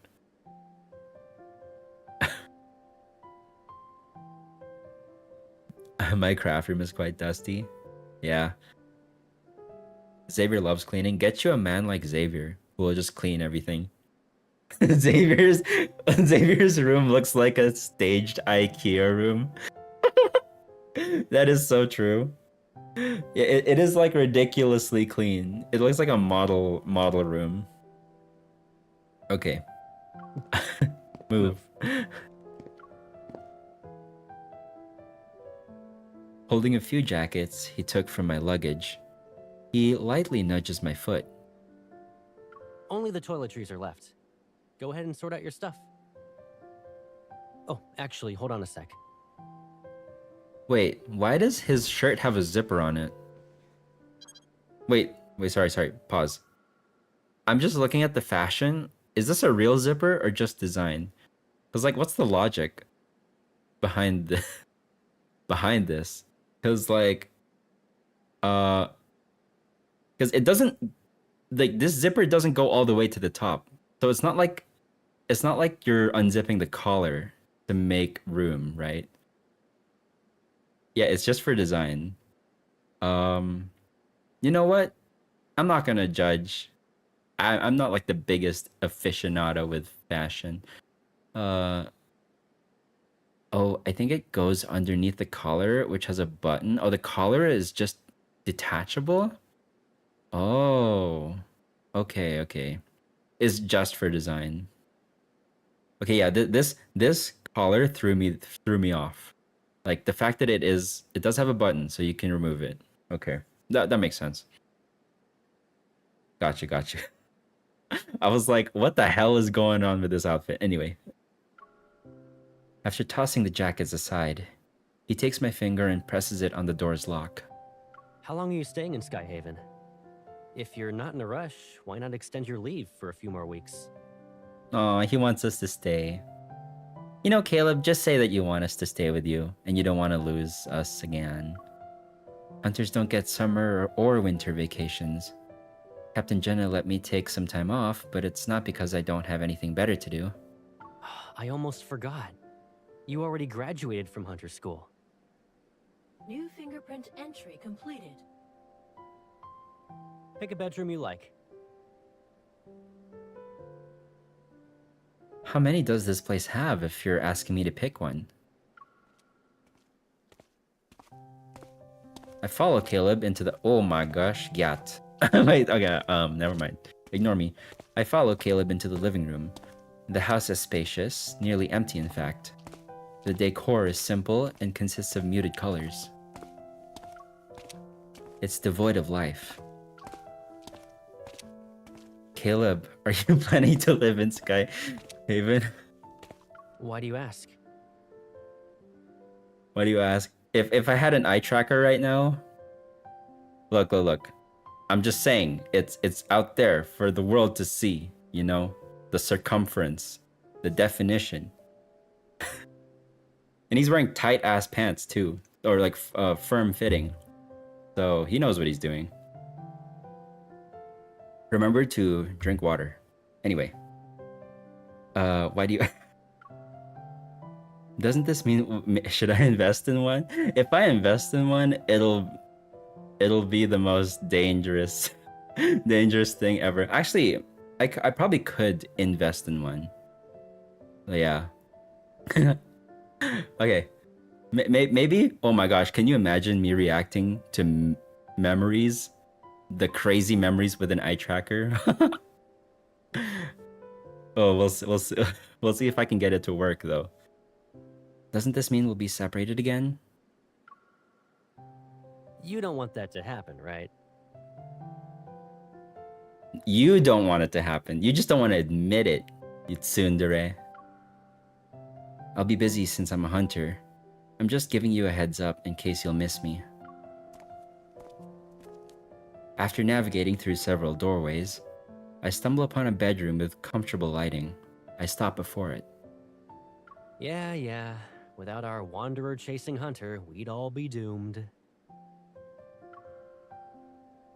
Caleb leans against the doorway and looks inside. You like this room? Yeah, after a bit of dusting, I'll like it, at least. It seems cozy. Okay then. His lips curl into that familiar, teasing smile as he heads toward the kitchen. Oh, that was a good animation. Think about what you want to eat for dinner, and your personal chef will make it. Foie gras. Give me like a 5-course meal, Caleb. God, why can't I? It never works the first time. I catch up to Caleb and jump. I wrap my arms around his neck. Make all your specialties. Braised pork, sweet and sour fish, pork chops. That sounds so good. So earlier for dinner, I had like noodles with just vegetables, no meat. And hearing this makes me want to eat a second dinner so bad. So bad. I'm okay. I need to move on. Do you actually want to eat all that, or are you just naming all the menu items? You have quite the appetite. She'll take some to go. With my weight on him, Caleb pivots before putting me down. You don't need to help out. Just relax in the living room.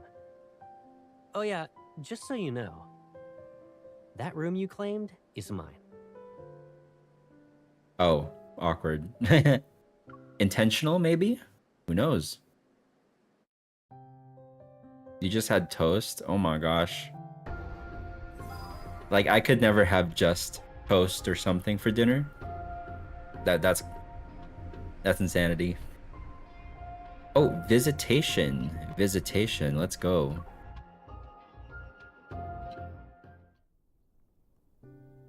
After dinner, Caleb insists on clearing the table himself. He tells me to rest and he'll get my bedroom ready soon.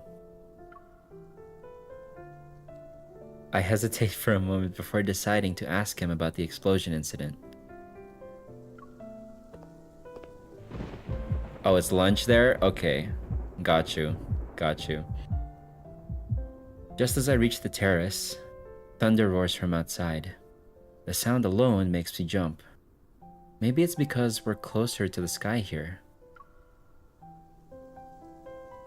Seeing Caleb's busy figure, I calm down a little. Caught by his gentle gaze, the words stick in my throat. I can only say a random sentence. I want a soda. That's all you could think of? Caleb steps aside, creating a path for me to get to the fridge. Do you want one? Caleb and MC have such a realistic relationship. Yeah, like, it's not, there's like a familiarity with them, right? Because they grew up with each other. He doesn't decline, so I offer him a soda can. You're gonna move your hand when I try to take it. I'm not falling for that again.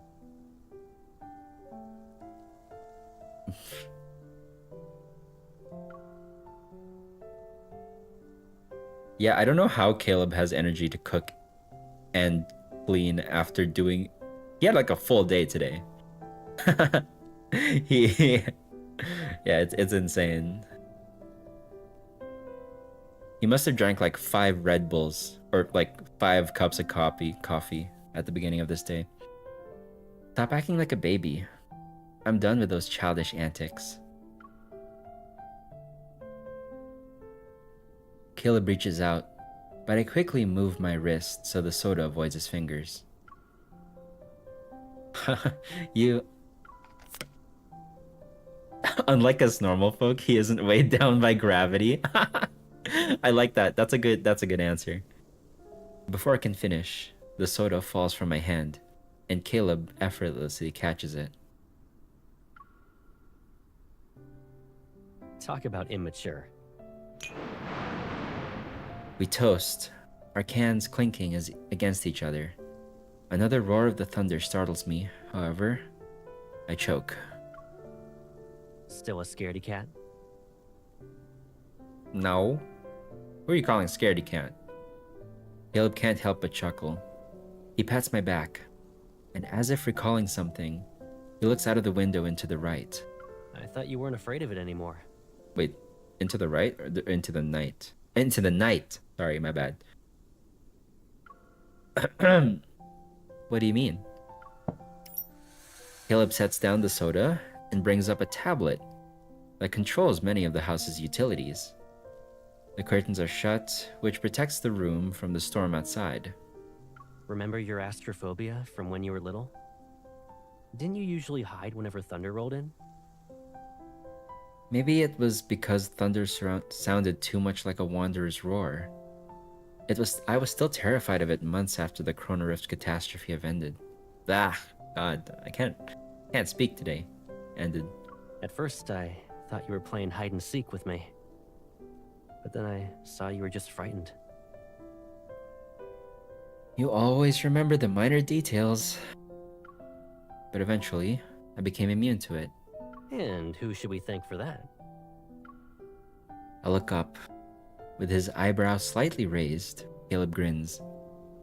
And reflecting on those memories, I pretend to be clueless. We should thank my resilience. You ungrateful pipsqueak. Caleb teases me and pinches my nose. Chuckling at my reaction, he lets go. Of course, I remember that whenever there was a storm, regardless of whether it was during the day or night, he always stayed by my side.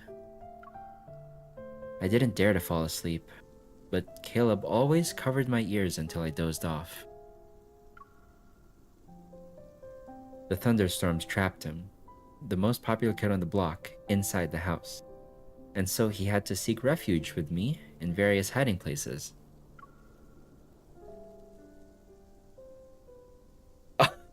Charlie is like the cabbage guy in Avatar. That's the funniest thing I heard all day. Yo, imagine if in Xavier's memories, like Charlie shows up. That'd be so funny. Wait, so Misty Silhouette, is that the most recent one, or was that released like a while back? No one else knew it was me that was trapped home, and Caleb was the one who broke that magical cage. Caleb, why were you always the first person to find me? It didn't matter whether I hid in the closet or the attic. We probably have a telepathic connection. Oh, Catch-22 is the last one. Oh, Misty was the one before, so it is pretty recent too. Oh, yeah. You just got lucky every time. Yeah, and? Doesn't matter if I'm lucky or not. Sentimentality grazes my heart's surface. My hand that's resting on the fridge subconsciously twitches. Why do I feel awkward all of a sudden? I mean, isn't telepathy usually something twins have? Like the ones who were involved in this incident. Thinking of those two that were affected by the explosion, my voice lowers. Over the next few days, there wasn't any progress in finding Kevin, and his sister Mia is still recovering.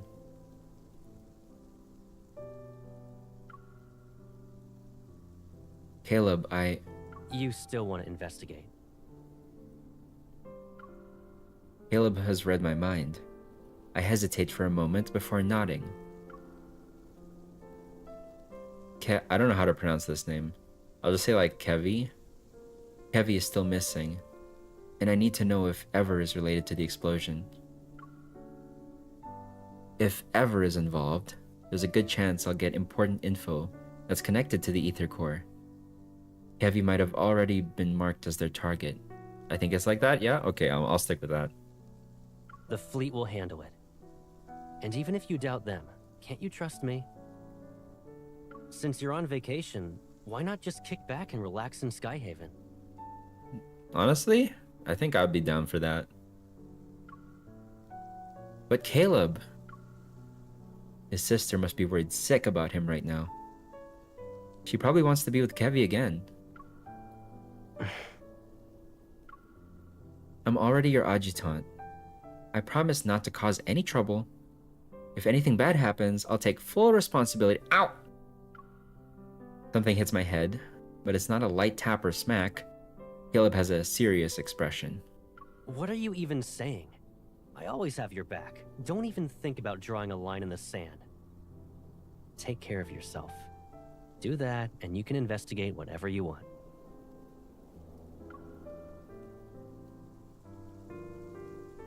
So after everything draws to a close, can you come home with me? I remember you saying you'd be fine by yourself. But it seems like you still want someone with you. You want it to. Like, he's so tsundere. It's like, pissing me off. Just admit it. I'll worry about you if we're always separated. Is that the only reason? He shifts his gaze down after suddenly using a softer voice.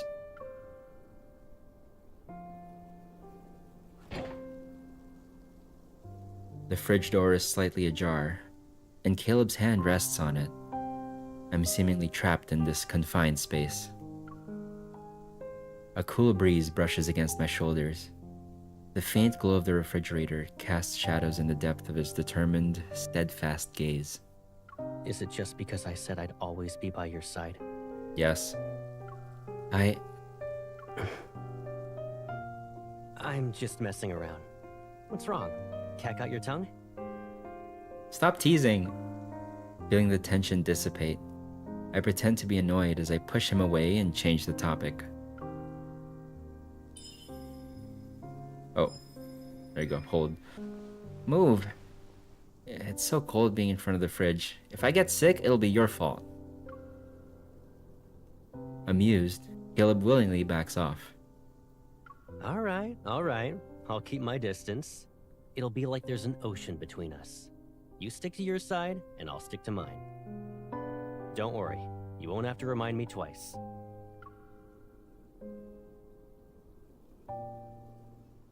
Oh, this is a long cutscene. Caleb has returned to my side. I should be relieved, happy even. But I tossed and turned in bed that night. As I opened my eyes, the bright morning light filters through the curtains. A warm glow is cast on the bedside. After staring at the dimly lit ceiling for what feels like an eternity, I wearily get up. The house is silent. It seems Caleb just left. My breakfast, still warm, is sitting on the dining table. I notice a note tucked underneath it.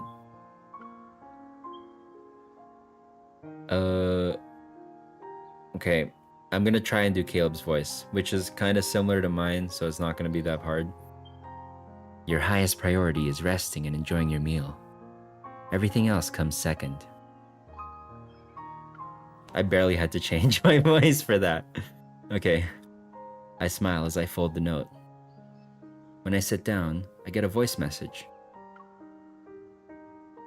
Hello? Did you eat breakfast yet? I'll be sorting some things out with the fleet. I'll pick you up later. Yeah, okay. What, is that it? Yeah, okay, that's it. I finish eating my breakfast while going over last night's plan in my head. Alright, it's time to visit that medical center.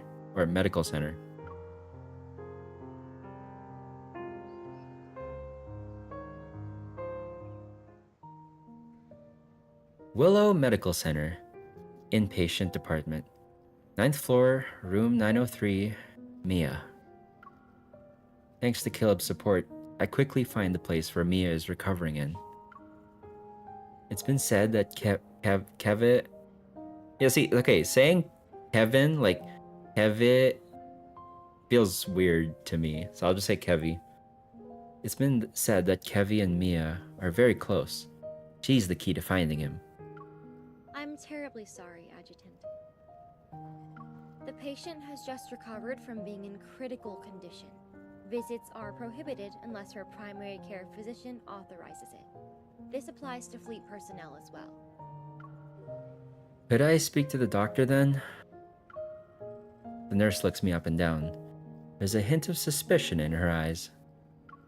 Dr. Jones is busy with meetings with a visiting team of medical specialists. The earliest you can schedule an appointment with him is next week. I understand.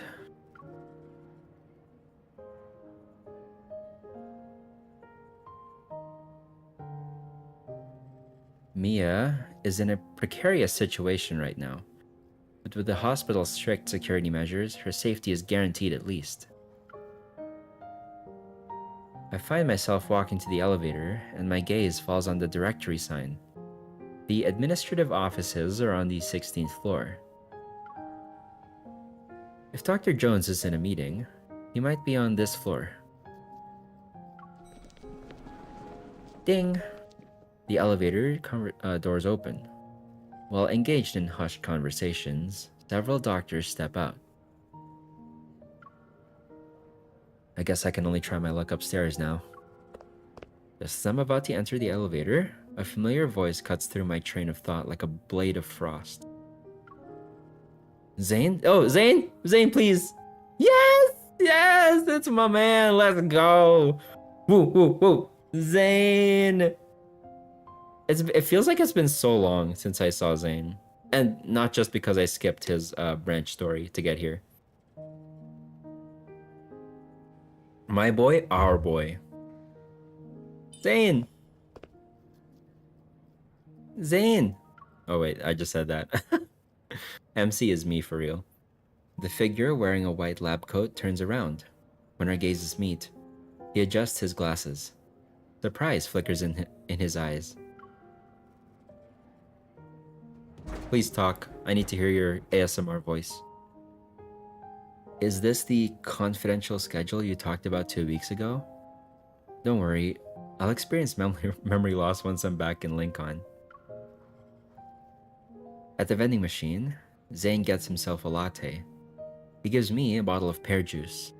If I'm not mistaken, a few days ago you said the association ordered you to take leave. However, I didn't think a medical center in Skyhaven was a vacation spot. After hearing all the voices, I think Zane's is the most calming to me. Like Xavier's is calming, don't get me wrong.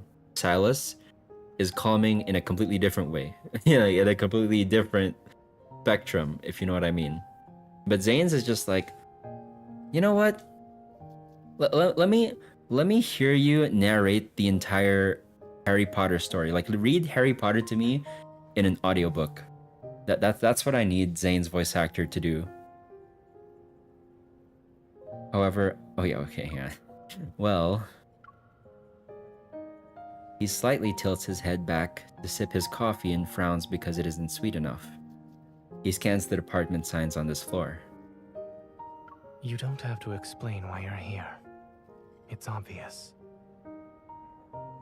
I sigh and give Zane a rundown of the incident. I figured I could talk to Mia and see if she knows anything about Kevy.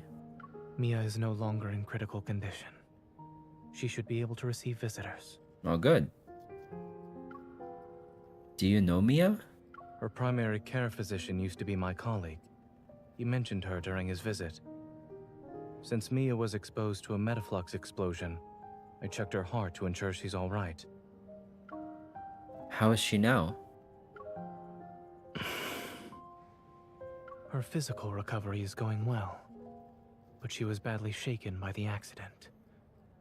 Mia still displays signs of avoiding the outside world, but you talking to her might help ease her nerves.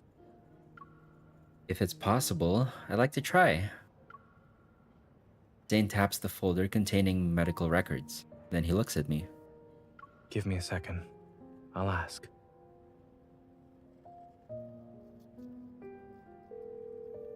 Angry Dr. Zane Jones, voice is a you thing. have a moment.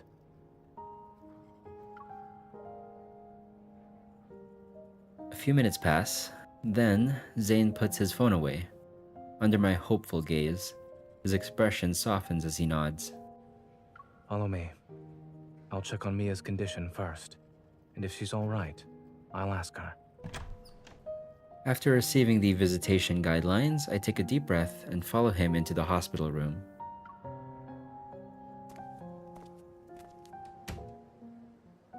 In the pristine white room, a young girl, around 10 years old, sits on the bed. Her face is covered in bandages. Mia, the nurse said you drank some milk today. That's good. Mia turns her head without responding. With a blank stare, she looks out of the window. Oh, yeah, I know that Caleb and Zane know each other.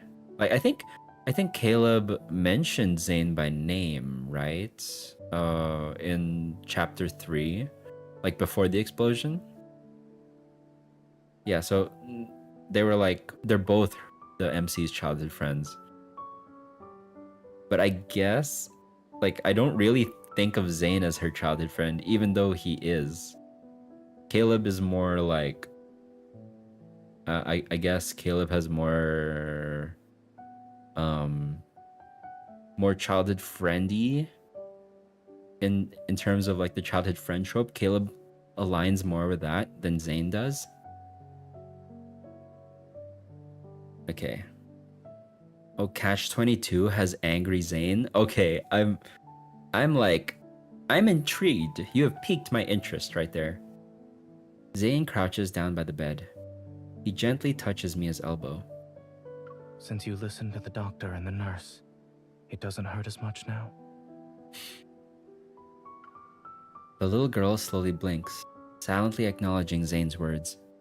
While waiting for the pain to go away, do you want a reward? I wanna go home. Aww, she's just a baby. That's so sad. Her and her, like, Kevi, I assume, is the same age, right? That's so sad. We gotta find him. Her voice, her soft voice, tinged with sorrow, resounds in the quiet ward.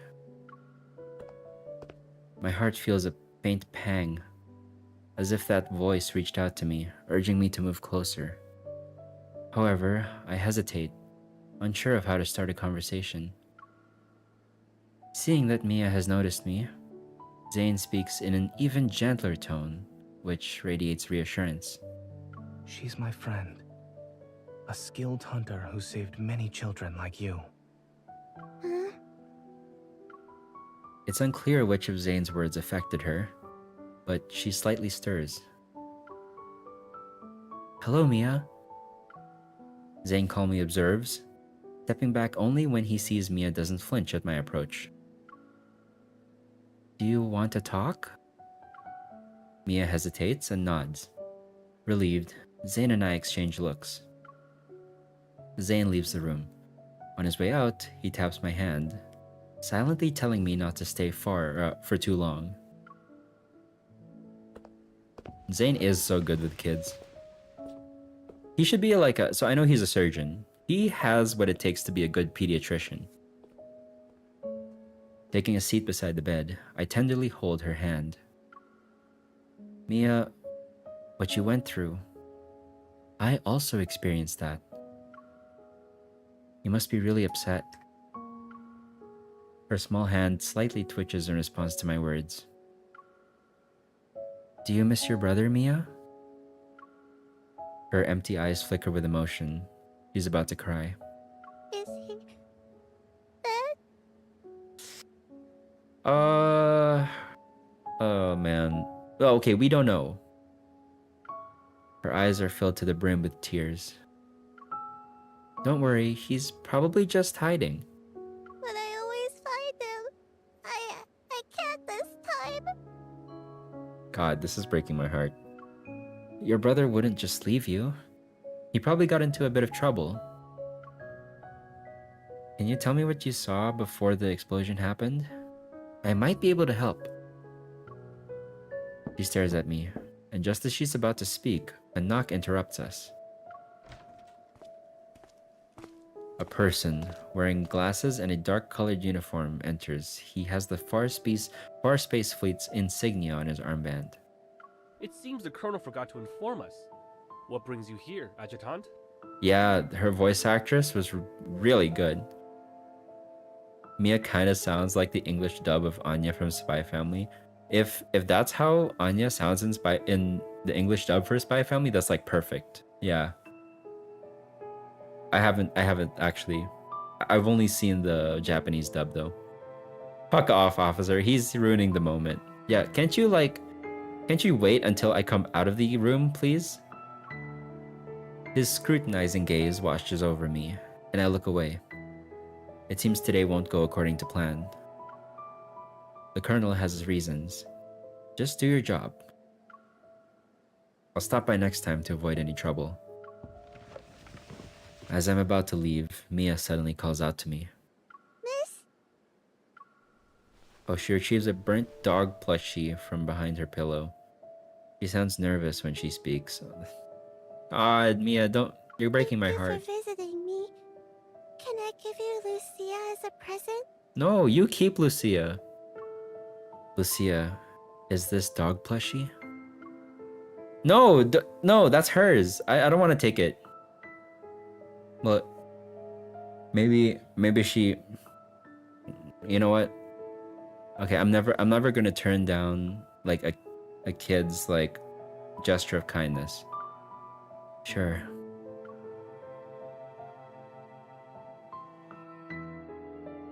Okay, we gotta find Kevy. For Mia!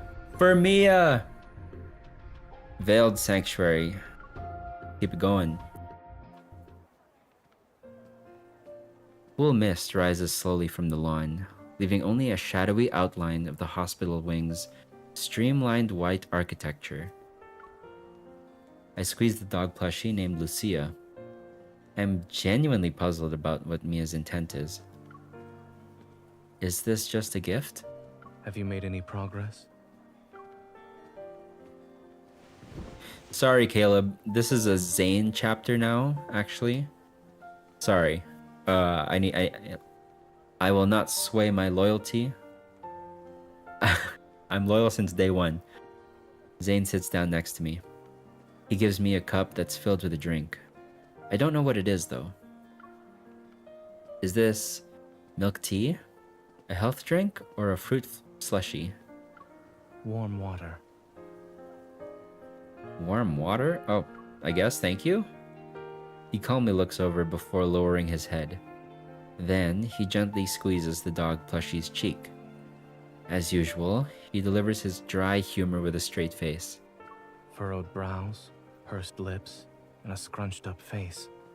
All symptoms of severe dehydration. There's no way my face is... I quickly relax my expression, but my brows furrow again upon seeing Lucia. Mia clung to this plushie from the site of the explosion at the medical center. Now it's with you. What did she say? I said I'd help her find her brother. Kevy?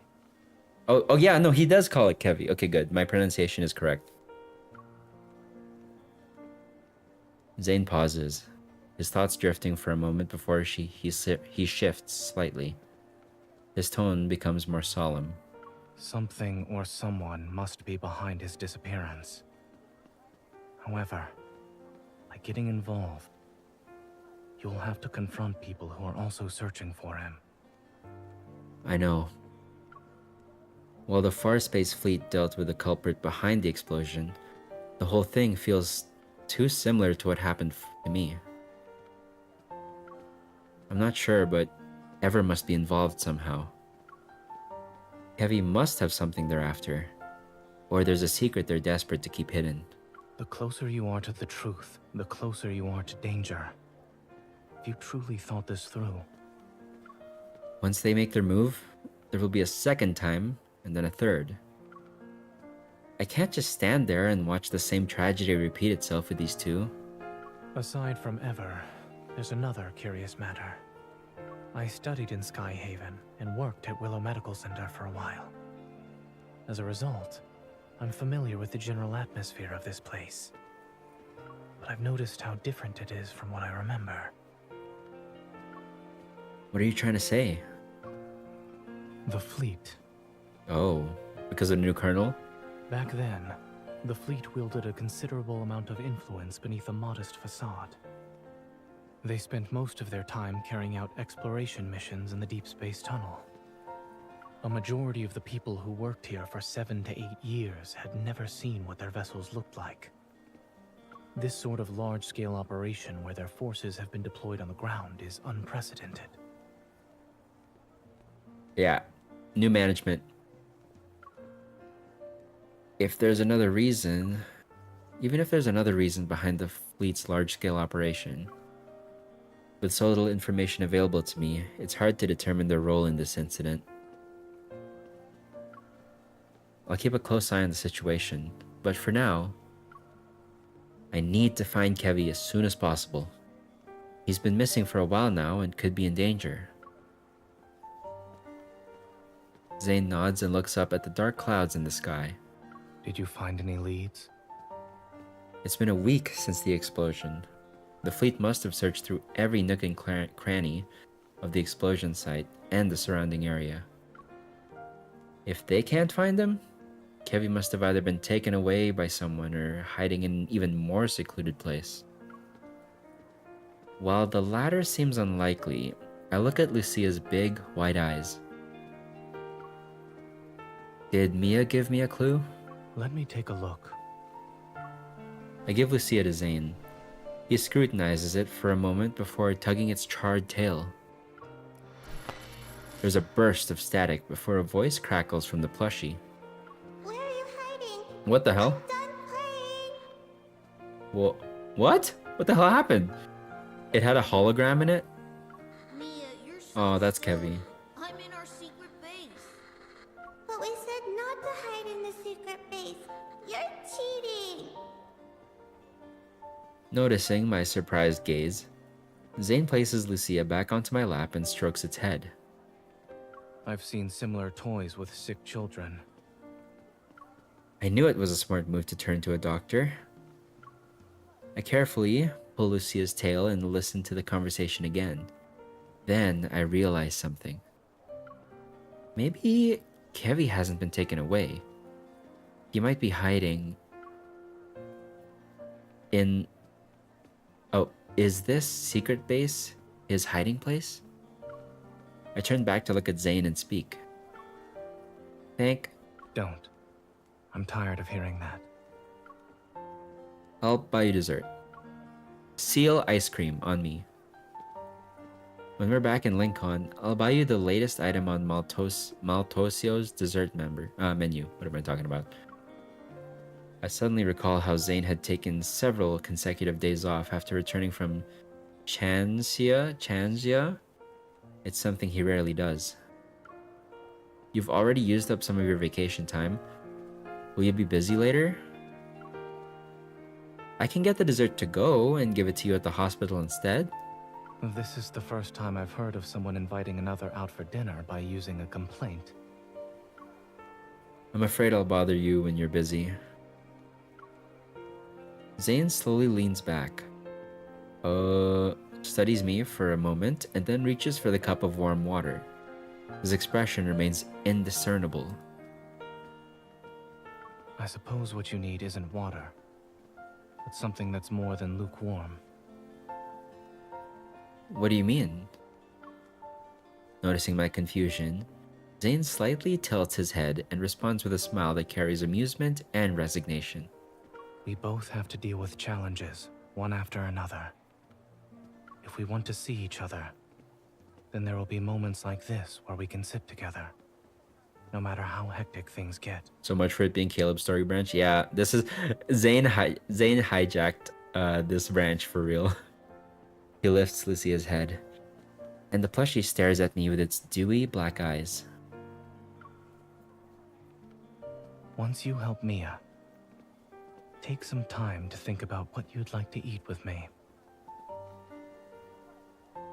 What? My sister used to have a rabbit plush that had a short voice recording function. It broke after she dropped it in the bath. That's crazy. I never had like plushies as a kid that worked like that. That's insane. That's insane. The technology these days. I guess that's not that high tech, right?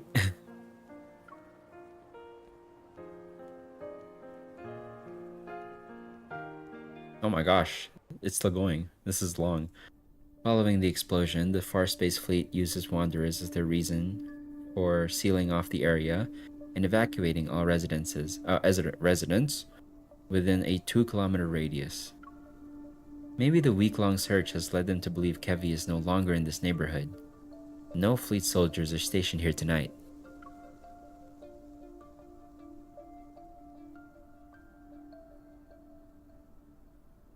The charred ground reveals several sets of footprints, all disorderly. Many have passed through this place. Kevy. As I enter the backyard, I see a scorched swing and a slide that's been reduced to a metal frame. I pause before carefully tugging Lucia's tail. If Kevy is still around, he might be hearing this. After a few minutes, I notice faint sobbing. What the hell? Suddenly, a familiar energy fluctuation ripples through the air, behind the shrubs. A tear in reality, around half a meter wide, materializes. A timid little boy emerges. It's Kevy! He's hesitating. Realizing I'm not his sister, he tries to run away, but I quickly call out to him. Wait, Mia sent me. The boy freezes. He turns around, but his gaze is still lowered. He's unwilling to meet my gaze. You shouldn't come any closer. Don't look at my face. My god, what happened to him? He's like corrupted or something? What happened to you? Have I become a monster? No, you're good. I'm sure there's treatments if you don't want to look like that.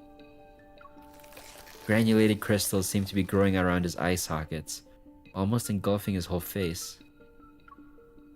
A few months ago, I saw this sort of phenomenon in the N109 zone with those monsters, and in Chanzia City. Maintaining my composure, I touch the crystals on his face. A sharp pain shoots through my palm, but the growth stops. Just as I thought. I've seen this before. You're not a monster. You're just ill and need to get treated as soon as possible. She's recovering in the medical center, and after the surgery was over, there haven't been any problems. Well, I mean, she is bandaged. Almost her entire face is bandaged, but still. I take Kevy's hand and wipe away his tears. Right now, she's worried about you. Kevy, can you tell me what happened on the day of the explosion? How did you manage to stay hidden? The secret base you have with Mia. Comforted by my words, he stops sobbing. Slowly, he withdraws my hand, or his hand, and reveals something to me. What the hell? Protocore fragment. In the center of his palm is a tiny crystal fragment. This is... A familiar energy reverberates in my heart. I slowly exhale. It's the last spatium core fragment we've been looking for. When the explosion happened, Mia and I were playing hide and seek. Also same symptom as Zane's colleague in Mount Eternal. Oh, I see. I was in our secret base while she was outside. She couldn't find me. I was hiding for a couple of minutes. Then I heard a loud bang and blacked out.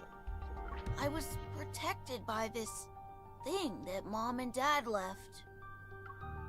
Kevy looks down at his palm. The protocore fragment emits a gentle, soft glow. Your parents left this? Yeah. They also said I need to take care of Mia. And that I shouldn't be found and use this to hide whenever I'm in danger. So this fragment can create a space. The secret base you and Mia talked about? Lowering his head, he nods. After the explosion, I slept for a long time. And when I woke up, I wanted to find Mia, but there were people outside looking for me. Who were they? I don't know, but they were dressed like Mom and Dad. What the heck is happening with these Mom and kids? Dad said that when they're not around, I shouldn't trust those people or go with them. I can't trust anyone. This must mean Kevy's parents knew there were people in the fleet who wanted to harm them. I bet other groups are also involved. At this point, letting the fleet find Kevy might not be for the best. I touch the black crystal on Kevy's face. He slightly flinches from the pain. But even if we only considered his health, Kevy can't stay here anymore. Maybe having him leave Skyhaven temporarily is the only way to ensure his safety right now. In that case, the Hunters Association, which has been kept out of these events since the beginning, will be a reliable safe haven. I know you're in danger and that you really want to see Mia now. But you need to keep this fragment safe and hold on for one more day. I'll make the necessary arrangements and return to you as soon as I can. Kevy's is quiet for a moment. Then he pats Lucia's head and nods. Can you tell Mia something for me? I'm okay. Tell her not to worry. Oh no. Just come with us, please. Everything will be good if you just come with us. That was a long cutscene, by the way. Is there a fight? Oh my gosh. Unexpected. Okay, unexpected. That was unexpected. After leaving the area that's under lockdown, I call Zane.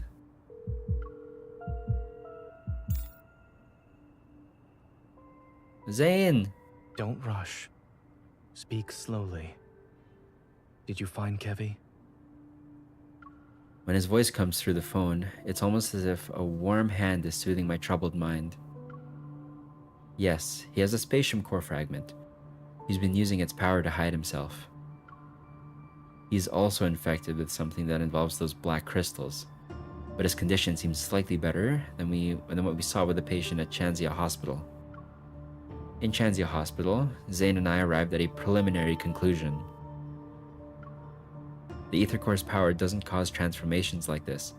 Someone is responsible for creating this crystal-related disease. Okay, so I assumed, like, you know, since I skipped, I assumed that Zane's branch story takes place in Chanzia. Shit, maybe I should have. Maybe I shouldn't have skipped it. I don't know. And assuming that's the case, they're deliberately turning people into monsters.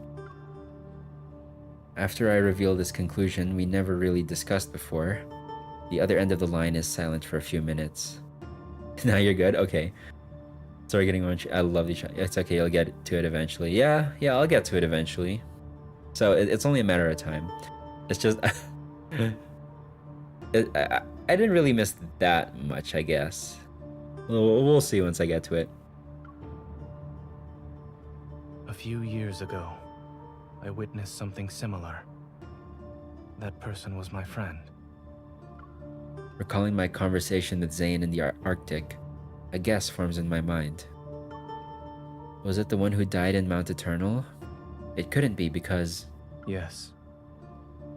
After that incident, we learned that under extremely special circumstances, when Wanderers strike, their attacks cause energy crystals to grow in the afflicted area. They corrode the human body and grow a sort of shell over it. This is horrible. Like, so not only do you have to deal with Wanderers potentially killing you, if they so much as scratch you, they put, like, black ore on your body. Come on. Can't you give us a fucking break, Wanderers? Once that happens, the victims can lose their sanity within seconds and uncontrollably lash out at anyone around them. Some of the vague relationships between the few things become clearer. Zane's secret research, the small animals at Dr. No's home. Wanderers are very zombie-coded. Yeah. I'm only realizing that now. Your research with Dr. No in the Arctic involves this, right? It does. Based on your description, Kevy's transformation hasn't truly started.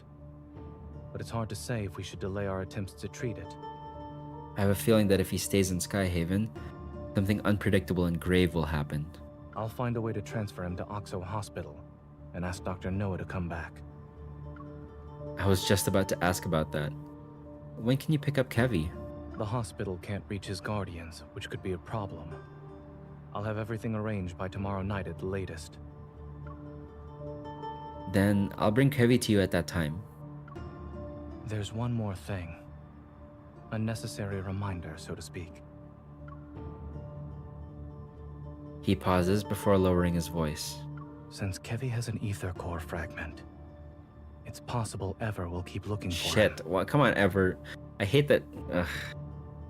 There's just gonna be a thorn in our sides, hey? When caring for others, you must be mindful of your own safety. Sure. Before coming here, I thought I had grown stronger. I thought I'd be capable enough to handle the challenges that awaited me. But I didn't expect them to become even more difficult. Fortunately, I never had to face them alone. Whatever ever. I like that. Whatever ever. Perhaps I'm also doing this for myself. I'm gonna start using that. Whatever ever. When I say whatever ever, I look like such a mean girl. Don't even talk to us right now. Whatever ever. After the call ends, my beating heart finally begins to calm down. I look up at the moonlight, hidden behind the dark clouds. The night is still, with no wind or rain, and the stars shine brightly. I suddenly wonder, is Zane also looking at the same night sky right now?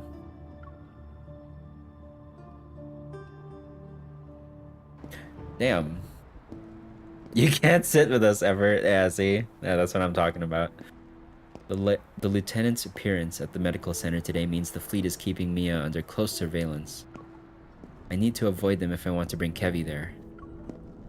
Which means I need to keep this from Caleb somehow. During my trip back to the station on the floating island, the previously peaceful sky suddenly becomes dark and gloomy. Thunder roars in the distance. It might start raining again. My phone has several unread texts from Caleb. Oh boy. Yeah, I forgot this was a Caleb chapter. I got sidetracked. Oh wait, what the fuck? Whoa. Wait. What the shit? Wait, how do I go back? Oh man, I should have paused there. Wait. Shit. Okay, well, you're gonna make that boy mad. I didn't even read it. Oh no. Caleb, I'm sorry. Come back to me. Everyone's on edge because of the explosion in the Cascade District. Wait. As I scrolled through them, the fact that Caleb is truly back sinks in. Shit, I couldn't even read his messages. The Deepspace tunnel's been acting up again, and more wanderers are showing up in Skyhaven. I send over my location's coordinates, and then it starts to drizzle. I join the crowd under the overpass. The atmosphere grows heavy with an eerie chill. A figure clad in black, half their face concealed by a high collar, appears. Their greenish-gray hair is loosely tied. Excuse me. Oh, you look sketchy as fuck, my guy. Huh. Is he from Ever? But they don't move. Something's off, so I move to the side. Can I help you? Yeah, you can. This dude is a snake. Literally. This doesn't... Sixth love interest? There's no shot. Imagine if this guy was a love interest. That would be so random. Who would pick him? Nobody would want him for a love interest, for real. All of a sudden, there's a small explosion nearby. The scorching heat throws me back a few meters. It's a wonder! Run! I steady myself, covering my nose and mouth with one hand and waving away the smoke with the other. Kidding. Can you imagine? Can you imagine what a terrible decision that would be? Would sooner it be Jeremiah or Charlie. Oh my god. Oh my god. Cabbage boy. Anyway, the stranger is still there. He pulls down his collar to reveal his face. With a forked tongue and white slit pupils, he grins mysteriously as if knowing this would happen. Has anyone warned you that a unique hunter like yourself... He is a snake. ...some real trouble around these parts? He is a snake. Okay. He moves like a grayish-green serpent. His fingers change into blades as they swipe past my cheek. I barely manage to sidestep him. He attacks again, aiming for my throat this time. He's tough and quick. I instinctively lean back and narrowly avoid the silver blades. I pistol whip him with the gun, landing a decisive blow on his head. Damn, what a badass. You think that, but some of the fandom would be down for that. Honestly, yeah, that's true. You do have a point. I could see, like, I could see the parts of the fandom being like super into whoever this fucking guy is. His voice reminds me of Junkrat a bit. Yo, imagine if they're the same voice actor. That would be so cool.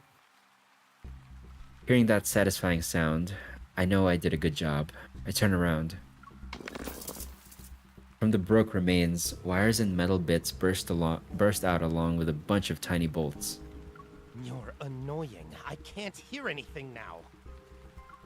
The man touches the broken part of his ear before tossing the short-circuiting implant into the drain. If I take the ether core from you, I can trade it in for an ear with some nice bass. What?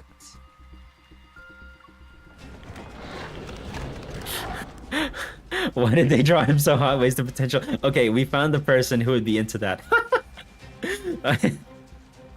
Oh boy. Caught in 4K. No, just kidding, just kidding. Part of the fandom already simping for this guy? Okay. Okay, yeah, that doesn't surprise me then. His hair color gives me never showers vibes. He is like Slytherin. If Slytherin, the house, was a person. Nah, I didn't say that. Okay. Yeah, sure. No worries.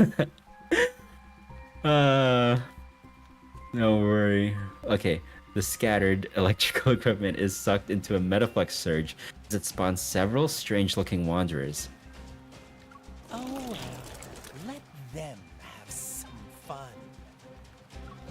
Is this some kind of transformation? My hand moves behind my waist. Amidst the dirt and rain, a bright red flash materializes. A wanderer that has lunged forward is sent flying back several meters. What attacked it was... an apple? Oh, okay, good, Caleb's here. Having found its mark, the apple continues on its gravity-defying trajectory. I turn my head. There he is! Wait, is he holding us in place? Cradling his phone between his ear and shoulder, Caleb grabs an apple from the paper bag he's holding. He throws it up and catches it in his right hand. He's like, well, you weren't responding to my messages, so I went and checked up on you, Pipsqueak. Ah! I messed up that line read, but that's definitely what he's saying. What situation have you found yourself in this time, Pipsqueak? The supermarket wasn't having a sale on produce today, and my bullets aren't exactly cheap. Caleb! God, please! Wait, let the swipe work. Okay. I raise my gun and swiftly position myself beside him. I keep an eye on the wanderers approaching us. This isn't a game. I won't let you charge in alone. Don't underestimate me. I can pull my weight in a battle just like you now. Fight! Okay, are we gonna fight? Yes! Let's go! I'm ready. Okay. Whew. Good. Okay, so my thing here is updated. Oh boy. Okay, let's go, Caleb. You and me. But I know you can do it. Bring it on. Time to change our strategy. Oh my god. Wait, these things are tanky. What the heck? Roger. It's only got half its health left. You want to do a competition? Of course. Watch me. I'll show you. There we go. I've locked onto the target. Copy that. Bring it on. The scout is about to self-destruct. Can't hold on for much longer. Let's see who can land the finishing blow. Requesting full suppression gunfire. Okay, last one, I think. Now's our chance. Oh no? Oh shoot! Wait, he just called in an extra enemy for me to kill. That's so annoying. I love how they switch guns with each other. Yeah, it is such a cool detail. Caleb. Coming. You should think Oh before shoot. charging in. Thank you for the shield. I needed that. Perfect. I've locked onto the target. Copy that. Sometimes I wish you Oh, this is so bad. This is so bad. Requesting full suppression gunfire. Roger. Now's our chance to strike. Time to Target is within range. Commence encirclement. Let's go, Let's end Caleb. this Please together. help me. My turn. Oh my god, I can't kill this thing. Eat this. Are you for real? Let's change our rhythm.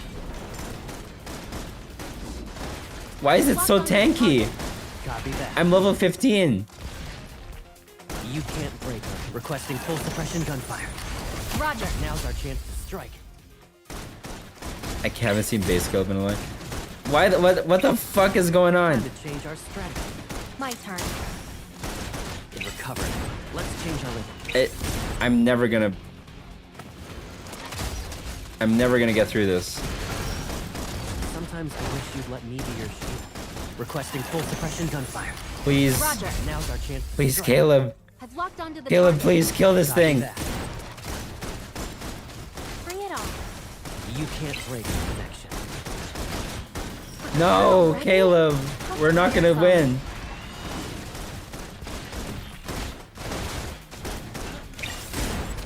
Time to change our strategy.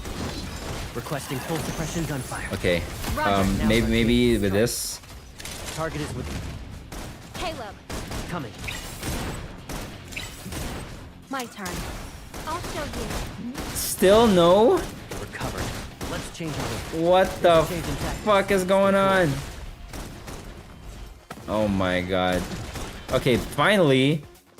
Jeez. Oh, another one. Requesting full suppression gunfire. Another one? Roger. Now's our chance to strike. Let's see you dodge this. I've locked onto the target. Nah, Copy that. there's no shot. My turn. Okay, I'm gonna have to repeat this thing later. Covered. Let's change our rhythm. What the hell? They put 2 of these fucking things? I used Pilot Caleb in one of his 70 of beer. Because I could. I'm stuck at 80 now though. Okay, hang on. This is gonna be a long stream. They'll need to be taken.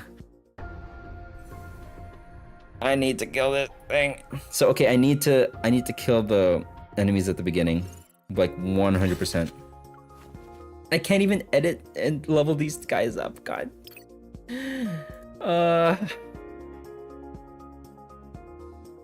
This is so rough. Okay.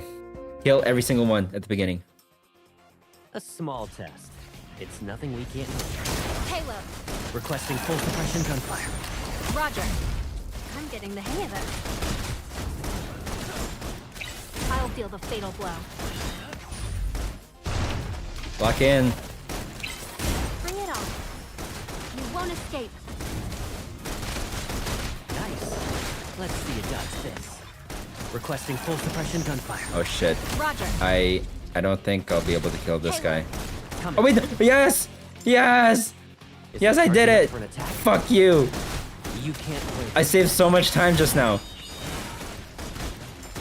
Requesting full Oh my suppression god, gunfire. yes. Roger. Now's our chance to strike. Yes, yes, yes, yes. We're good. We're gaming. I'll show you. My turn. Time to change our strategy. It recovered. Let's change our rhythm. Please kill it, Caleb. For me. Sometimes I wish you'd let me be your shield. Requesting full suppression gunfire. Roger. Now's our chance to strike. Target is Okay. within range. Now we're good. We're good. Nice. Let's Thank end you. this together. Caleb. Coming. You can't break our connection. You won't escape. Get it, get it, get it, get it, get it. It recovered. Let's change Nope, our nope, nope. I'm not waiting. Charging up for an attack. Kill it, kill it, kill it. How would you rate our Nice. teamwork? Let's go. 100%. Okay, that was so much better the second time. Oh, they gave us like perfect apple Caleb. Well, that's nice. I wonder, do I have enough to redeem perfect apple Caleb? God, I hope so. Oh, run around the charge attack to round them in one place and AoE them. Got you, got you. Oh, blindfold. Okay, I am looking at the time. It is pretty late. This has been going on way longer than I thought. How long is Homecoming Wings? Jesus Christ. Vanishing Skyward is so freaking long. I'm gonna be honest, I'm kind of tired. I think I'm not even halfway. Oh my god. Maybe close to half. Okay, did I just go through the story really slowly today? Yeah, I think I did. I think I spent too much time talking at the beginning and watching the trailer. Shit. I should have just jumped right into it. Oh man. It is long. Yeah, maybe... Okay. How about, in the interest of my sanity... Oh boy. In the interest of my sanity, I want to call it there for tonight. I know that might be a bit anticlimactic. Like, the story's not over. I usually finish one of these parts with like an entire reading done, you know, or anything like that, but I've been going for 2 hours, so I think it's gonna take a while. Yeah, the longer it takes you, the more content you have in the future, right? And I don't want to rush through it. Like, imagine me speed reading everything. That's not gonna be fun to go back and watch in the VOD, you know. It's okay. Part 2 next. Yes. Okay. I knew it was longer than usual. Okay, Caleb. Wait, actually, sorry, Zane. I'm gonna swap you out for a bit. All right, Caleb. Oh yeah, he is wearing this stupid little like zipper shirt here too. I haven't set him as my companion in the main menu yet until now, so I never noticed. Yeah, the game is not going anywhere. We'll have time to enjoy the story. So, I know that in my schedule, I said that I'd only be doing 2 streams, but I kind of want to do a stream for this event tomorrow morning. Sorry, not tomorrow morning. What am I talking about? Tomorrow night.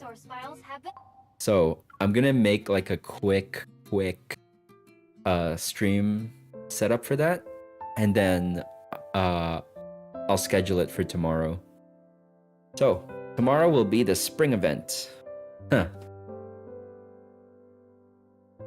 Change his clothes.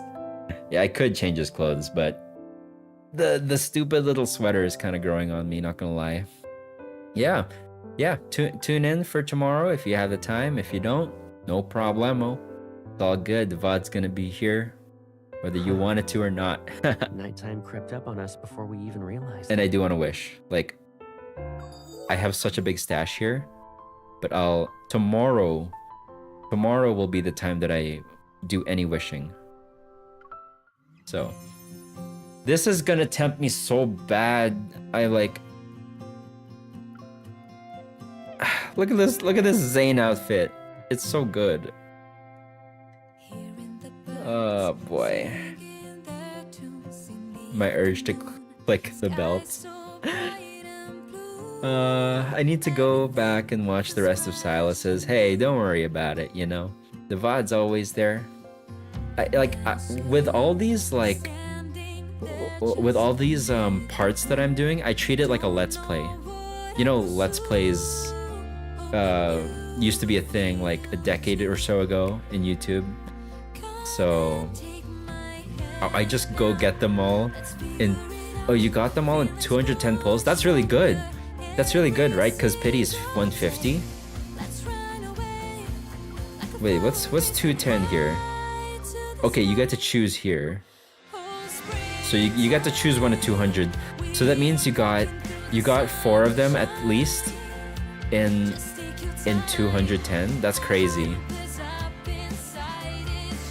I managed to get Zane and Xavier on that. Congratulations. I don't know how do you all have like the diamonds to summon, to pull all these. I'm struggling. Like me, obviously I only got the monthly pass, right? I don't even have that much, right? 1300 or 13,000. Oh yeah, I got 4 plus crate to complete them all. Got you. Xavier's pink shirt looks so good. That's actually not bad for a new player. Yeah. Oh, really? It's not? Oh. Would have liked Zane's though. Open orbit and the achievements. Oh. Open orbit. Shit. Yeah, I actually didn't do these yet. Oh my god, I have so much stuff to do, you know? I have so much like diamonds to claim. Xavier used you as a lap pillow again. Now you got more diamonds than I saved up. Wow, that's crazy that you managed to get any character with yeah, like less than the amount that I have. Congrats. Yeah, some people are lucky, some people aren't. Gacha is gacha. Yeah, Abyssal Chaos, I really should get on it. It's just Abyssal Chaos takes so long that I'm just not used to that. Sometimes I don't want to click through all these like events, like dialogues and stuff, right? You're doing very good. Oh, thank you. I'll keep going. But yeah, tomorrow I'm gonna make a stream right now. Scheduled for tomorrow evening, where I do the spring event. So, oh yeah, true, it can save progress. I don't have to do it in one go, that's right. Man, I didn't even notice that. But yeah, I guess I'll call it there. So everyone, have a great evening. Have a great night. Please drink water and stuff like that. And I will continue this story in part 9. But yeah, I'll be doing the spring event tomorrow. So look forward to that if you have the time. Before we even realized it. Good night. See y'all tomorrow. Bye bye. Bye bye. Bye bye. Good night, everyone.